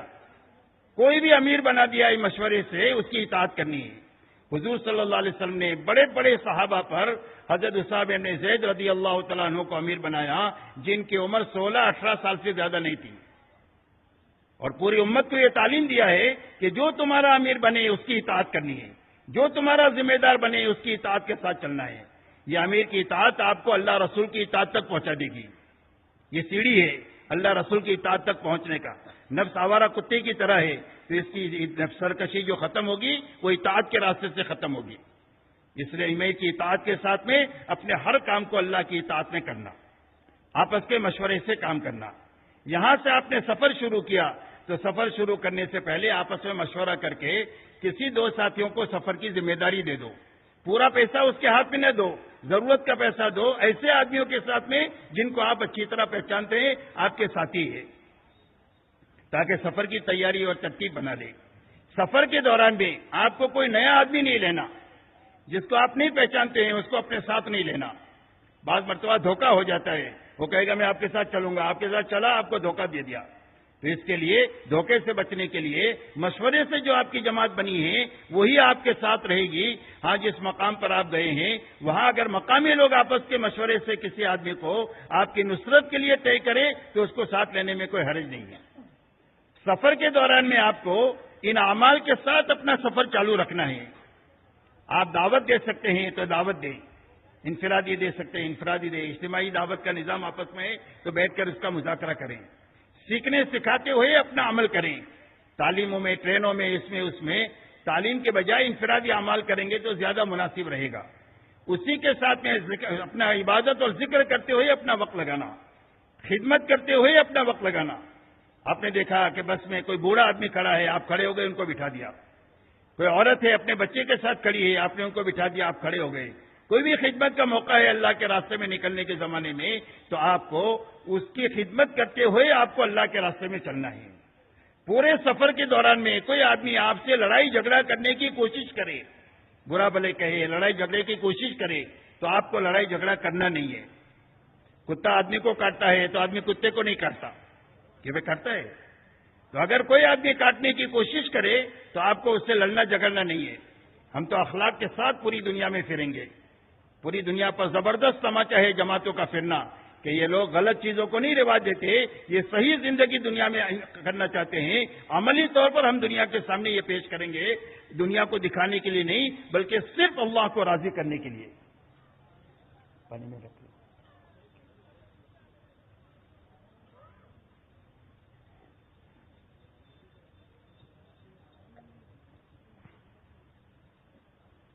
اب آپ کا سفر ٹرین سے ہے یا لمبے وقت کے لیے سفر ہے تو آپس میں مشورہ کر لو کہ کون سے وقت نماز پڑھیں گے، کون سے وقت میں کھانا کھائیں گے، کون سے وقت میں آرام کریں گے. غرض یہ کہ مشورے سے آپ اوقات طے کریں گے تو سارے ساتھیوں کے لیے آسانی ہو جائے گی. غرض یہ کہ ان اعمال کو کرتے ہوئے اپنا وقت لگانا ہے. سورج پوری دنیا میں روشنی کے ساتھ پھیلتا ہے تو پوری دنیا میں روشنی پھیلتی ہے. جب ایمان والے دنیا میں پھریں گے دعوت دیتے ہوئے، دین کو سیکھتے سکھاتے ہوئے، اپنے دین پر عمل کرتے ہوئے، اپنی جان مال اللہ کی مخلوق پر خرچ کر کے ان کو راحت پہنچائے دنیا میں پھریں گے تو پوری دنیا میں ہدایت کا نور اللہ اپنے فضل سے دنیا میں پھیلا دیں گے. اس لیے ان اعمال کے ساتھ مسجدوں میں بھی رہنا ہے، سفر کے دوران میں بھی ان اعمال کو نوعیت کے مطابق کرتے ہوئے اپنا وقت لگانا ہے. اپنا جو اجتماعی سامان ہے اس کی بھی دیکھ بھال کرنی ہے. آپ کے برتن ہوتے ہیں، آپ کے اس کے اندر میں کھانے پینے کا سامان ہوتا ہے، اس کا خیال رکھنا ہے. ایک ساتھی کو ذمہ داری دے دے سفر میں کہ جو دھیان سے رکھ بھی لے اور دھیان سے اس کو اتار بھی دے. آپ کسی بستی میں پہنچ گئے، مسجد ٹرین کے اندر میں جو پانی ہے وہ پاک ہوتا ہے، آپ وضو بھی کر سکتے ہیں، ضرورت پڑے تو آپ نہا بھی سکتے ہیں. وہ غسل فرض ہو گیا تو آپ اس میں نہا بھی سکتے ہیں. غرض یہ کہ وہ پانی پاک ہے لیکن اپنی ضرورت کا استعمال کر سکتے ہیں، وہ پورے مسافرین کا اس میں حق ہے. پانی اندر میں آپ وضو کریں، باہر وضو نہ کریں کہ پورے ڈبے میں پانی ہو جائے، آنے جانے والوں کو تکلیف ہو، کسی کو تکلیف دینے والا کوئی کام نہ کرے. میرے دوستو، آپ اپنے سفر پر منزل پر پہنچنے سے پہلے اپنے ساتھیوں کا آپ ذہن بنائیں کہ اس بستی میں ہم کس نیت سے جائیں گے. آپ اپنے ساتھیوں کا ذہن یہ بنائیں کہ اس بستی میں ہم کو ایسی محنت کرنا ہے جا کر کے کہ ایک تو یہاں پر ہر گھر سے کم ایک آدمی اللہ کے راستے میں نکلے، یا آخری درجے میں یہاں سے 4 مہینہ چلہ کم و بیش وقت کی جماعت نکلے. اس نیت کے ساتھ ہم کو وہاں پر جانا ہے. دوسرا ذہن سارے ساتھیوں کا یہ بنانا ہے کہ اس بستی میں مسجد وار جماعت نہیں ہے تو مسجد وار جماعت بنا کر کے ہم کو وہاں سے نکلنا ہے، اور بنی ہوئی جماعت ہے تو اس کو کام پر لگا کر کے وہاں سے نکلنا ہے. جو بھی کمزوری ہے اس کو محبت سے پیار سے دور کر کے ان کو کام پہ لگا کر کے نکلنا ہے. جو وقت لگائے لوگ وہاں پر ہے، حرکت میں کم ہے، محنت میں کم ہے، بیٹھے ہوئے ہیں، ان پر محنت کر کے دوبارہ ان کو کام پر لگانے کی فکر بھی کرنا ہے، محنت بھی کرنا ہے، اللہ سے دعا بھی مانگنا ہے. سارے ساتھی ایک ذہن بن کر بستی کے اندر میں داخل ہونا ہے. آپ اسٹیشن پر اتر کر کے دعا مانگنی ہے تو کسی کی ہلاکت کی دعا نہ مانگے، پوری انسانیت کی ہدایت کو مانگے. پوری دنیا کی ہم خیرخواہی کا کام کرتے ہیں اور پوری دنیا کے انسانوں کے لیے ہم بھلائی چاہتے ہیں.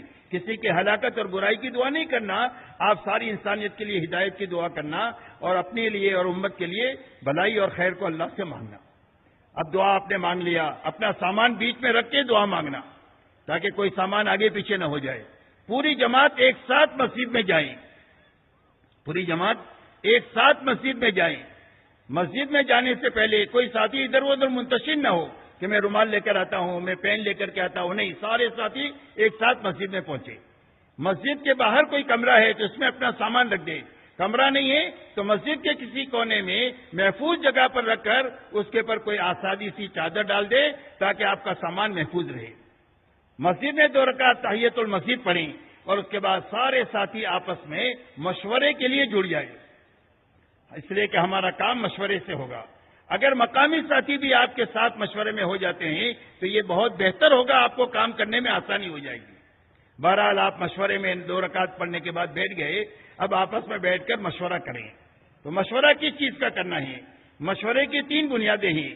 ایک تو مشورے میں اپنے 24 گھنٹے کے اوقات کو اعمال کے ساتھ مقید کر دینا ہے، تاکہ ایک بھی منٹ ہمارا ضائع نہیں ہونا چاہیے، نہ ہمارا ضائع ہو نہ ہمارے ساتھیوں کا ضائع ہو۔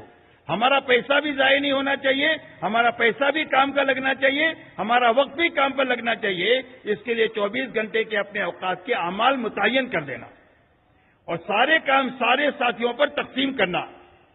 ایک ہی آدمی کو سب کام ہر وقت نہیں دینا کہ ایک آدمی اچھا کھانا بنانا چاہتا ہے تو پورے چلے کے لیے اس کو باورچی بنا دیا، ایسا کام نہ کریں، بلکہ سارے کام سارے ساتھیوں سے کرائیں، خدمت بھی سارے کریں، بیان بھی استعداد کے اعتبار سے آہستہ آہستہ ساتھیوں سے کرائے، گشت کے آداب کرائے، متکلم ان کو بنائیں، تعلیم ان سے کرائیں، تاکہ ہر ساتھی ہر کام کو سیکھے۔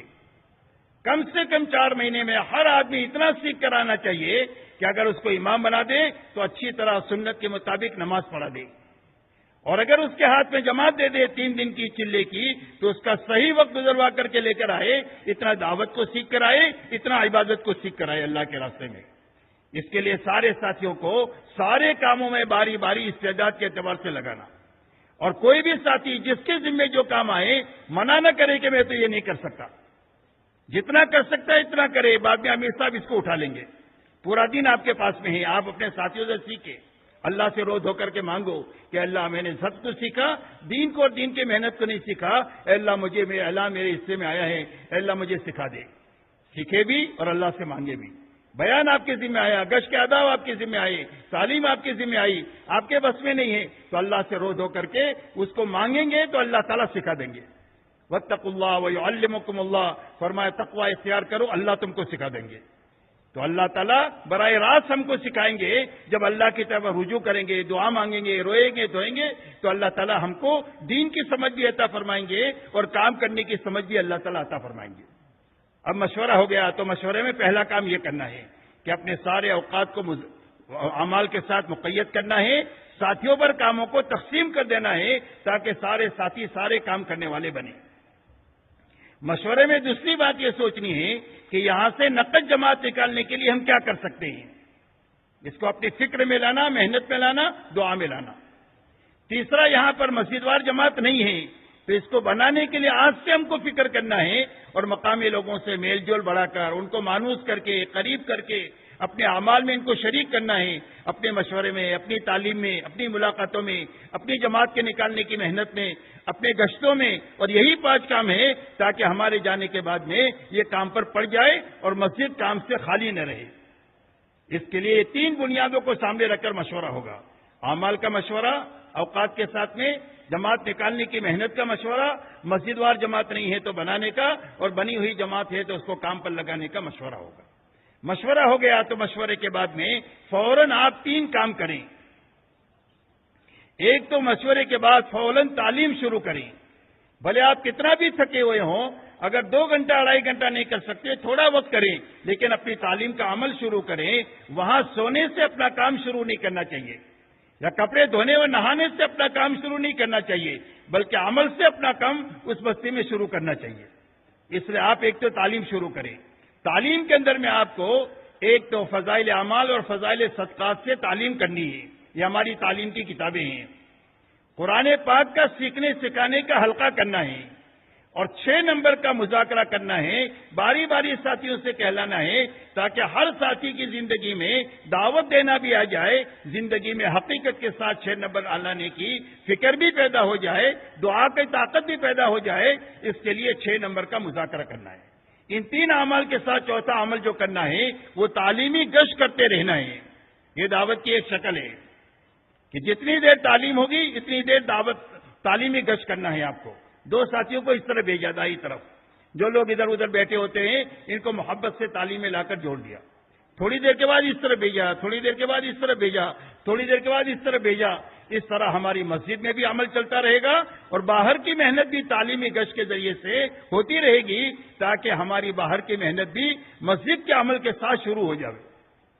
تو یہ پہلا گشت ہے تعلیمی گشت، اس کی پابندی کے ساتھ جس کو تعلیمی گشت لوگوں کو مسجد میں لانا آ گیا، سمجھو تبلیغ آ گئی۔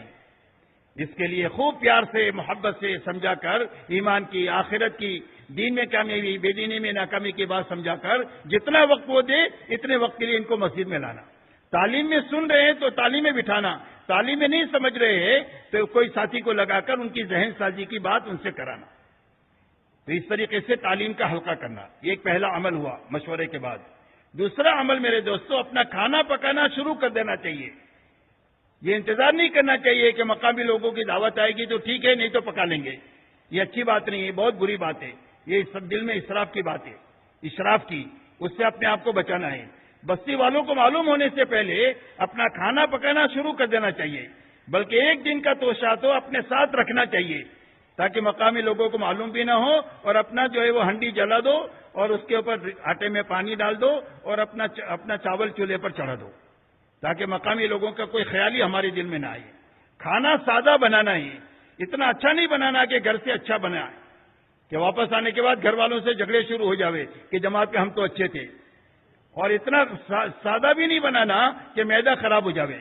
درمیانی قسم کا کھانا بنانا کہ غریب کا گزارا بھی ہو جائے, مالدار کا بھی گزارا ہو جائے, شہری کا بھی گزاری ہو جائے اور دیہاتی کا بھی گزارا ہو جائے, اور ہمارے ساتھ چلنے کا وقت بھی اور 4 مہینے کا خرچہ بھی کافی ہو جاوے. ایسا درمیانی قسم کا کھانا بنانا. کوئی دعوت دے تو محبت سے قبول کرنا اکرام کے ساتھ. اگر رد کرنا ہے کام کے نفع کے لیے تو اکرام سے رد کرنا, بڑے بول بول کر رد نہیں کرنا. بات سمجھ میں آ رہی بھائی؟ مختصر بات میں کر رہا ہوں, اس کو سمجھ کر اکرام کے ساتھ قبول بھی کرنا ہے اور اکرام کے ساتھ میں رد بھی کرنا ہے. بڑے بول قبول کرنے میں بھی نہیں کرنا اور رد کرنے میں بھی بڑے بول نہیں بولنا. اسی کے ساتھ تیسرا جو کام کرنا ہے وہ خصوصی ملاقات کے لیے جماعت بنانی ہے. خصوصی جماعت میں وہاں پر جو علماء ہیں, مشائخ ہیں, ان سے ملاقات کرنا ہے, امام صاحب ہے ان سے ملاقات کرنا ہے. اور علماء اور مشائخ کے پاس دعا کی غرض سے پہنچنا ہے, ان کی تشکیل نہیں کرنا کہ ہماری جماعت آئی ہے آپ دعا کر دیں گے تو ہمارا کام پورا ہو جائے گا. دعا کی غرض سے علماء اور مشائخ کے پاس جانا استفادے کی نیت سے اور عبادت سمجھ کر کے ان سے ملنا. دوسرا پرانوں سے ملنا. پرانوں میں ایک تو وہ ہے جو حرکت میں ہے تو ان کی فکر اپنی فکر سے ملانا ہے کہ ہم نقد جماعت یہاں سے نکلنا چاہتے ہیں, آپ بھی ہماری فکروں میں شامل ہو جائیں گے تو جماعت آسانی سے نکل جائے گی. اس لیے پرانوں سے ملنا, پرانوں میں بیٹھے ہوئے لوگوں سے بھی ملنا اور ان سے وقت مانگنا تھوڑا سا کہ آپ ہمارے ساتھ تھوڑا وقت دیں گے, آپ کے ساتھ ہم کام سیکھ لیں گے تو ہم جب تک کریں گے اس کا ثواب آپ کو ملے گا. بہرحال محبت سے ہمت افزائی کے ساتھ کارگزاری سنا کر ان کو بھی کام میں شریک کرنے کی محنت کرنا. تیسری قسم وہاں جن سے ملنا ہے وہ وہاں کے وجہا ہے, سرپنچ ہے, چودھری ہے, ایم ایل اے ہے, بڑے لوگ ہیں دنیا کے اعتبار سے, ان کے پاس میں بھی ملنا ہے. ان کی دنیا سے اپنی نگاہوں کو دلوں کو بچاتے ہوئے ملنا ہے. کسی چیز کا تاثر ہمارے دل میں نہیں آنا چاہیے. ساری دنیا کی ساری چیزیں اس کی ابتدا مٹی ہے اور اس کی انتہا مٹی ہے, یہ سمجھ کر جانا. کسی کی چیزوں سے متاثر نہیں ہونا. ان کے سامنے کام کی اہمیت بیان کر کے ان کو اپنے ساتھ تعاون کے لیے آمادہ کرنا کہ آپ ہمارا ساتھ دیں گے تو گاؤں کے سارے لوگ آپ کے کہنے سے ہمارا ساتھ دیں گے, وہ سب آپ کے حصے میں آئیں گے. ان کی برائی نہیں بیان کرنا, ان کے نقشوں کی برائی نہیں بیان کرنا, ان کو اللہ کی نعمت سمجھ کر اس میں لگانے پر کیا انعامات ملیں گے وہ بات کر کے اپنی نصرت پر ان کو آمادہ کرنا. یہ 3 کام ہو گئے. آپ کی تعلیم بھی ہو گئی, آپ کی کھانا بھی تیار ہو گیا اور خصوصی ملاقاتیں بھی ہو گئی. ایک ساتھ مل کر پوری جماعت کھانا کھا لو, تھوڑی دیر آرام کر لو, تھوڑی دیر قیلولہ کر لو گے تو اللہ تعالیٰ تہجد میں اٹھنے کی مدد اس کے راستے سے دے دیں گے. جماعت ظہر کی نماز سے پہلے عام طور پر ہماری ساری چیزوں سے ہم فارغ ہو جانا چاہیے اور ظہر کی نماز کے لوگوں کے آنے سے پہلے ہمارے ساتھی اٹھ کر استنجا وضو سے فارغ ہو کر صفوں میں بیٹھ جانا چاہیے اور جگہ جو ہے وہ مقامی لوگوں کے لیے خالی کر دینا چاہیے. ایسا نہیں کہ مقامی لوگ آ کر کے اٹھائیں کہ بھئی تبلیغ والا اٹھو اٹھو اذان ہو گئی, ایسا نہیں ہونا چاہیے. بلکہ مقامی لوگوں کے آنے سے پہلے ہمارے ساتھی اپنی ضروریات سے فارغ ہو کر نماز میں, تسبیح میں, دعا میں, تلاوت میں اس میں اپنے آپ کو لگائیں. ظہر کے بعد عام طور پر مجمع سے ملنا ہوتا ہے تو اس وقت میں تقریر بھی نہیں ہے اور 4 مہینے کی تشکیل بھی نہیں ہے. مختصر سی ذہن سازی کی بات کر کے کہ بھئی ہم تو آپ کی بستی میں صرف اللہ کے دین کے لیے آئے ہیں اور ہم لوگ یہاں بستی میں نئے ہیں, آپ ہمارا ساتھ دیں گے تو مل جل کر کام کریں گے تو اللہ کا دین زندہ ہو جائے گا, تو خیر کی اس کی برکت آپ کو بھی ملے گی, ہم کو. بہرحال جو بھی کوئی اس کے پیٹنٹ الفاظ نہیں ہے, لیکن ان کو فکر مند کرنا ہے، جب تک جماعت اس بستی میں رہے جب تک ساتھ دینے کے لیے ان کو تیار کرنا ہے۔ ابھی 4 مہینے کی تشکیل نہیں کرنا ہے، ساتھ دینے کی تشکیل کرنا ہے۔ اب 15 20 50 آدمیوں میں سے 5-7 آدمی تیار ہو گئے کہ ہم آپ کا ساتھ دیں گے، تو ان کو آگے لے لو، آگے لے کر مقامی گشت کا، عمومی گشت کا وقت طے کر لو کہ کون سے وقت میں آپ کے یہاں عمومی گشت مناسب ہوگا، جس میں زیادہ تر وقت لوگ ملیں گے، وہ وقت طے کر لو ان کے ساتھ مل کر۔ باقی لوگوں کو بتا دو کہ اس وقت میں عمومی گشت ہوگا، ہماری تعلیم اس وقت میں ہوگی، اگر آپ کے پاس کوئی ضرورت کا ہے تو ضرورت پوری کر کے آپ ہمارے ساتھ نصرت کے لیے آ جائے۔ باقی ان ساتھی کو آگے کر کے اب ان کے ساتھ ترتیب بنائیں تشکیلی گشت کرنے کی۔ 2 گشت ہو گئے، ایک تعلیمی گشت ہو گیا، ایک خصوصی گشت ہو گیا، اب یہ تیسرا گشت ہے۔ تیسرا گشت جو ہے وہ تشکیلی گشت ہے۔ آسانی اگر ہو تو سارے گاؤں کو تقسیم کر دو ساتھیوں پر، 2 ساتھیوں کی جماعت بنا کر، ایک پرانا نیا، 150 گھر ہے، 12 آدمی ہیں، 6 جماعتیں آپ نے بنا دیا، 25 گھر تقسیم کیا، 3 دن آپ کو رہنا ہے، ایک دن ایک جماعت کے حصے میں 8 گھر آئے، تو 8 گھر آپ ملاقات آسانی کے ساتھ میں کر سکتے ہیں روز۔ تو اس طریقے سے 100% لوگوں کی ملاقات، یا جو لوگ اللہ کے راستے میں نکل سکتے ہیں وہ مقامی لوگوں کو معلوم ہوتا ہے کہ کس نے پہلے ارادے کیے تھے نہیں جا سکے، ایسے لوگوں کی ملاقاتیں کر کے جتنے ساتھی ہیں اتنی جماعتیں بنا کر 5-5 10-10 آدمی ان کو دے کر تشکیلی گشت کے لیے ان کو روانہ کرنا۔ عام طور پر جماعت جو نکلتی ہے وہ تشکیلی گشت کے راستے سے نکلتی ہے، اس کے لیے تشکیلی گشت کر کے ان کو اللہ کے راستے میں تیار کرنا۔ عصر کے بعد عمومی گشت ہے تو سارے ساتھی مل کر اچھی طرح گشت کر لیں، درمیانی بات بھی ہو، جماعت کے ساتھی جماعت میں باہر بھی نکلیں، اور ذکر بھی ہو، استقبال بھی ہو، اور اچھی طرح گشت کر کے مغرب کے بعد میں آپ بات کریں جس کے ذمے طے ہو، خوب اللہ سے مانگ کر بات کریں۔ بات کرنے میں 6 نمبر کے دائرے میں بات کریں، گنانا ضروری نہیں ہے 1 نمبر 2 نمبر 3 نمبر، لیکن بات جو ہو وہ 6 نمبر کے دائرے میں بات ہو، دنیا کا کوئی بھی آدمی آپ سے اختلاف نہیں کر سکتا۔ موجودہ سیاسی حالات پر بات نہیں کرنا، مسلمانوں کے عیوب کو بیان نہیں کرنا، مسلمانوں کی کمزوری اور عیوب کو بیان نہیں کرنا، کوئی اختلافی بات نہیں کرنا، اور کوئی سیاسی بات نہیں کرنا، حالات حاضرہ پر بات نہیں کرنا، 6 نمبر کے دائرے میں بات کرنا، آخرت کی بات کرنا، دین کی محنت کے فضائل سنا کر اللہ کے راستے میں نکلنے کے لیے ان کو تیار کرنا، کسی دینی کام کی تحقیر نہیں کرنا۔ دنیا میں جتنے دینی کام جس رخ سے بھی ہو رہے ہیں وہ سب ہمارے ہیں، ہم اس کے معاون ہیں، اس کے لیے دعا گو ہے، اگر وہ نہیں کرتے تو ہم کو کرنا پڑتا، اس کے لیے ہم کسی بھی دینی شعبے کی تحقیر نہ کرے، تنقیص نہ کرے، سب کو بلکہ اپنے کام کو پوری قوت کے ساتھ امت کے سامنے پیش کرے بغیر کسی کی تحقیر کے۔ اس کے بعد میں ساتھیوں کی تشکیل ہو گئی تو رات کو وصول کر سکتے ہیں تو رات کو وصول کر لیں۔ عصر کے بعد عمومی گشت ہو گیا، 4 گشت ہو گئے، اب یہ 5واں گشت ہے وہ وصولی گشت ہے۔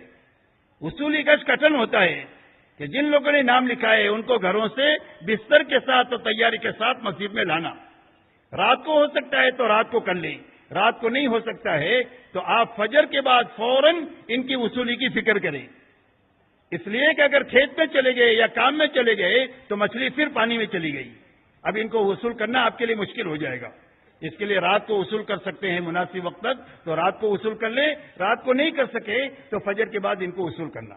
اس طریقے سے 24 گھنٹے کے اوقات اپنے آپ کو ان اعمال میں گزارتے ہوئے رات کا اچھا وقت لے کر رات کو اللہ کے سامنے نماز میں دعا میں آہوزاری میں لگنا ہے۔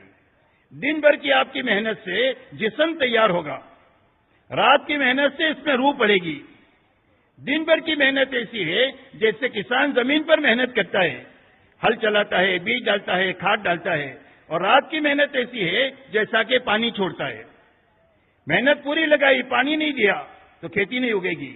ایسا دن بھر اپنے آپ کو تھکانے کے بعد میں رات کو اچھا وقت لے کر اللہ کے سامنے خوب اچھی نماز پڑھنا، بڑی بڑی صورتیں یاد کرو اور تہجد میں پڑھنا۔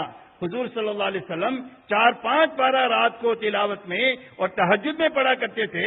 ہم کہتے ہیں کہ نبیوں والا کام ہے تو نبیوں والے مزاج ہی سے ہو سکتا ہے، ہم اتنا لمبا قیام نہیں کر سکتے ہیں تو کم از کم گھر پر جو پڑھتے ہیں اس سے بڑی بڑی صورتیں یاد کر کے لمبا قیام کرے، لمبا رکوع کرے، لمبا سجدہ کرے اور اچھی نماز پڑھ کر کے پھر اللہ کے سامنے آہوزاری کرے۔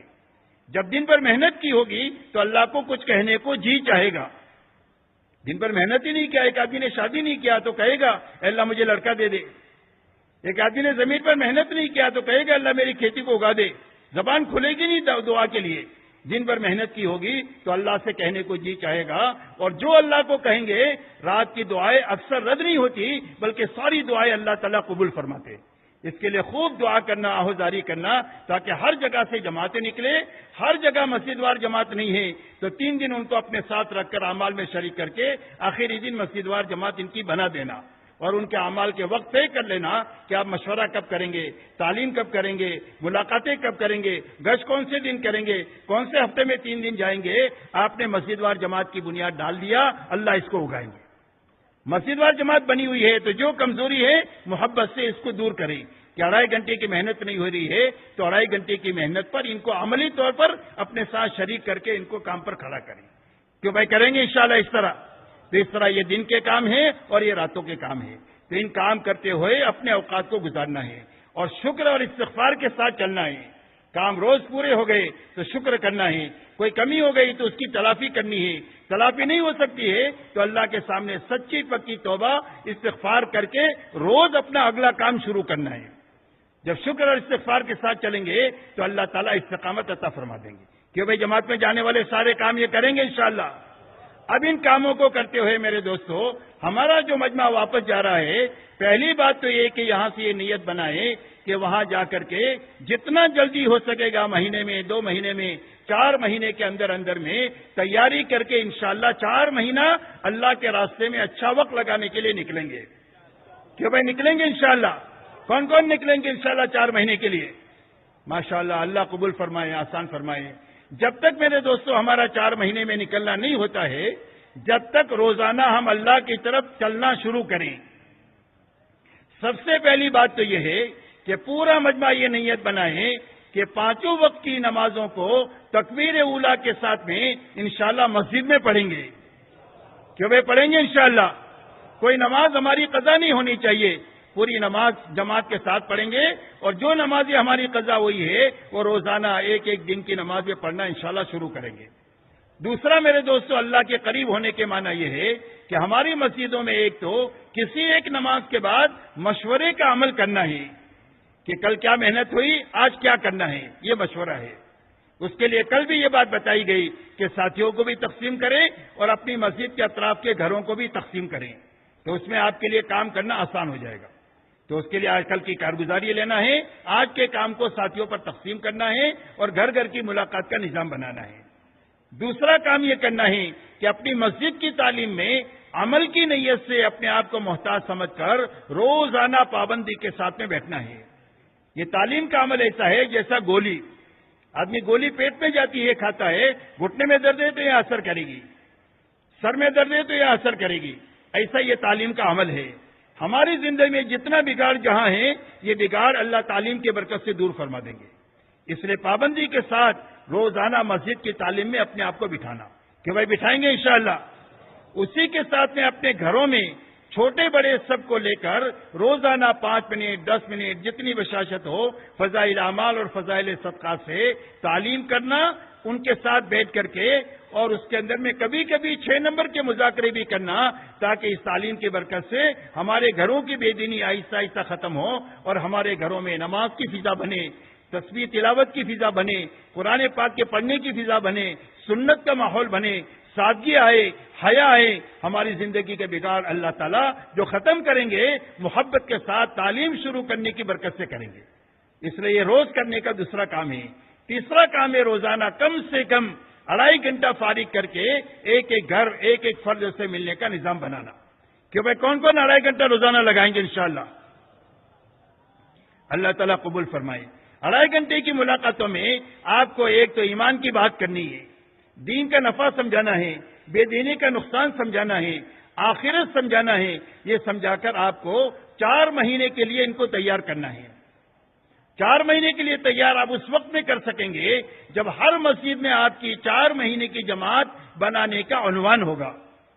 اس لیے آپ جاتے ہی اپنی مسجد وار جماعت کے ساتھ بیٹھ کر کے مشورہ کریں کہ اپنی مسجد سے 4 مہینے کی جماعت کون سے مہینے میں کون سے دن ہم نکالیں گے، مشورے سے 1 مہینہ اور 1 دن طے کریں۔ اب آپ نے طے کیا 4 مہینے کے لیے، اس کے لیے ساتھی سوچے، عمومی ملاقات میں اس کی تشکیلیں کریں، جو ساتھی دوسرے بچے ہیں اس کے لیے ان کے مہینوں طے کریں چلہ لگانے کے لیے کہ بھئی چلہ کون سے مہینے میں لگائیں گے یہ ساتھی، تاکہ جماعتیں بنانا آپ کے لیے آسان ہو. کون سے ہفتے میں کون سے ساتھی 3 دن لگائیں گے، تو ہفتے میں ساتھیوں کو تقسیم کرنا، یہ کام آپ کے ذہنوں میں ہوگا تو اب آپ کی محنت میں جان پڑ جائے گی. اس لیے کہ آپ جس کسی کی ملاقات کے لیے آپ جائیں گے، آپ کوئی تقاضا لے کر جائیں گے تو آپ کی بات میں اللہ وزن پیدا فرما دیں گے، سامنے والے میں قبولیت کی استعداد پیدا کر دیں گے. اس کے لیے آپ کو اپنی مسجد میں کام کے تقاضے پیدا کرنا ہے. اب آپ کو اس کے پورا کرنے کے لیے ایک تو روزانہ 2.5 گھنٹہ فارغ کر کے ایک ایک گھر ایک ایک فرد کی ملاقات کرنا ہے. ملاقات میں سب سے پہلے ایمان آخرت کو بولنا ہے. اس کے بعد ان کی تشکیل 4 مہینے کی کرنا ہے. 4 مہینے کے لیے تیار ہو گئے اچھی بات ہے، نہیں تیار ہوئے تو چلے کی بات کرو، چلے کے لیے نہیں تیار ہو تو 3 دن کی بات کرو، 3 دن کے لیے بھی تیار نہ ہو تو ہنستے بولتے ان کے پاس سے آگے بڑھو. ان کے ساتھ منہ بنا کر کے نہیں نکلنا چاہیے، آئندہ دروازہ کھلا رکھنا چاہیے. اگر 3 دن کے لیے بھی تیار نہیں ہے تو مسجد کے کسی نہ کسی عمل کے لیے آپ ان کو تیار کریں کہ بھئی ہماری مسجد میں محنت ہوتی ہے، اس میں آپ شریک ہو جائیں، یا نماز کے لیے آپ آ جاتے ہیں تعلیم میں بیٹھ جائیں، یا مشورے میں بیٹھ جائیں، یا آپ جو ہے گشت میں شریک ہو جائے. کسی نہ کسی عمل کا ہر مسلمان کا تعلق دعوت کے ان اعمال کے ساتھ ہو جانا چاہیے. یہ ایک عمل دوسرے عمل کی اس کو دعوت دے گا اور اس کو اس پر کھڑا کر دے گا. اس کے لیے میرے دوستو ہر جگہ روزانہ 2.5 گھنٹے کے ذریعے سے ایسی محنت کرنا ہے. اسی کے ساتھ میں ہفتہ واری گشت کے ذریعے سے 100% نماز کی فضا بنا لینی ہے کہ 100% نماز کی فضا بننی چاہیے. ہمارے محلوں میں کوئی مسلمان بے نمازی نہیں ہونا چاہیے. مسلمان مسجد میں آ کے نماز پڑھے، مرد اور عورتیں اپنے گھروں کی مسجد میں نماز پڑھے. 7 سال کے بچی سے لے کر 100% نمازی بنے، اس کی فضا بنانی ہے. اور ہر عمومی گشت سے نقد جماعت نکلے، 4 مہینہ چلہ کم سے کم 3 دن کی نقد جماعت نکالے، اس کی محنت کرنا ہے. اسی کے ساتھ دوسرا گشت کرتے ہوئے ہر اس محلے میں جہاں پر مسجد نہیں ہے یا مسجد ہے لیکن اس میں کام کرنے کی اجازت نہیں ہے تو اس مسجد کے اطراف میں کسی گھر پر، کسی گیریج میں، کسی بند مکان میں محنت کر کے یا جھاڑ کے نیچے محنت کر کے ایمان والوں کو جوڑ کر کے آپ کو ذہن بنانا ہے وہاں مسجد وار جماعت بنانے کا.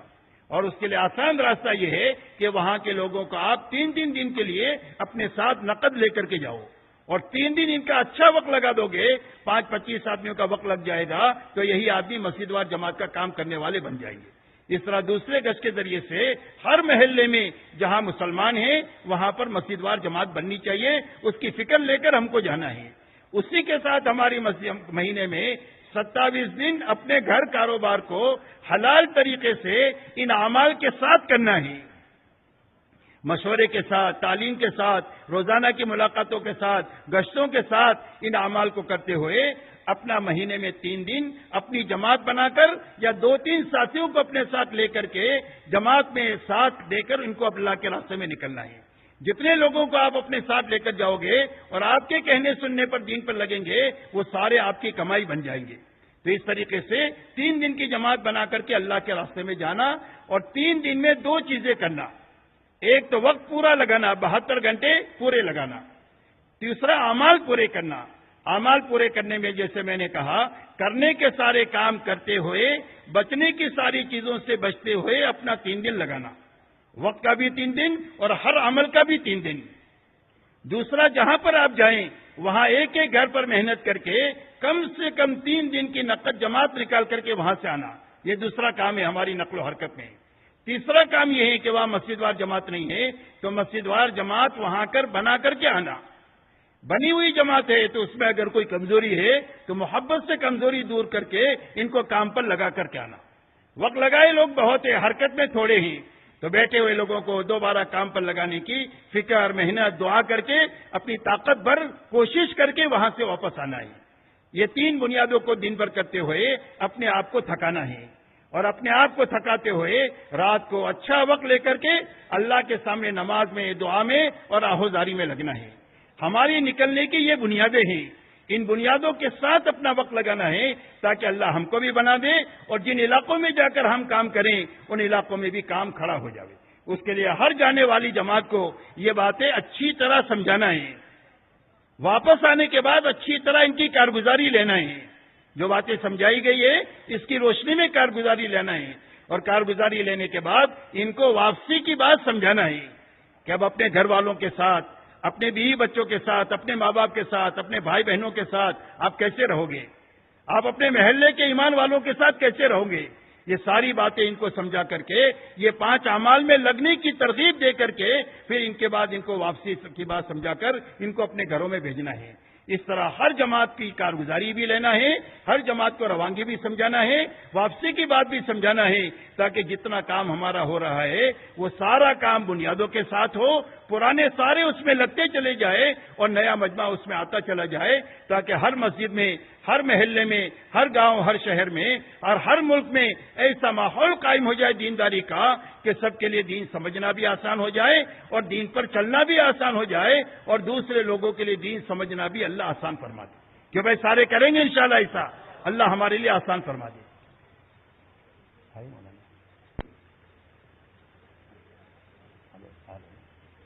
چالو رکھو.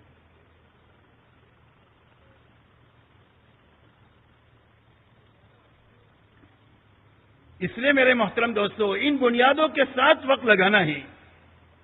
3 دن کی جماعت نکلے تو صحیح وقت لگائے، چلا جائے تو صحیح وقت لگائے. اور صحیح وقت لگانا یہ ہے کہ وقت پورا ہونا چاہیے اور یہ ساری بنیادوں کے ساتھ وقت لگانا چاہیے. 4 مہینے کی جماعت ہے تو ان صحیح بنیادوں کے ساتھ جائیے، تاکہ ان وقت لگانے کی برکت سے سب سے پہلے نکلنے والا آدمی بننا چاہیے. اس لیے کہ پہلے محنت کرنے والے بنیں گے، اس کے بعد عالم بنے گا. یہ ترتیب ہے. محنت کرنے والے نہ بنے، صرف باتیں کرتے رہے بننے کی، تو دنیا میں کبھی بناؤ نہیں آ سکتا. جب محنت کرنے والا ایک مجمع بن جائے گا کام کا، تو اللہ ان کی برکت سے عالم میں کام کے بننے کی شکلیں پیدا فرما دیں گے.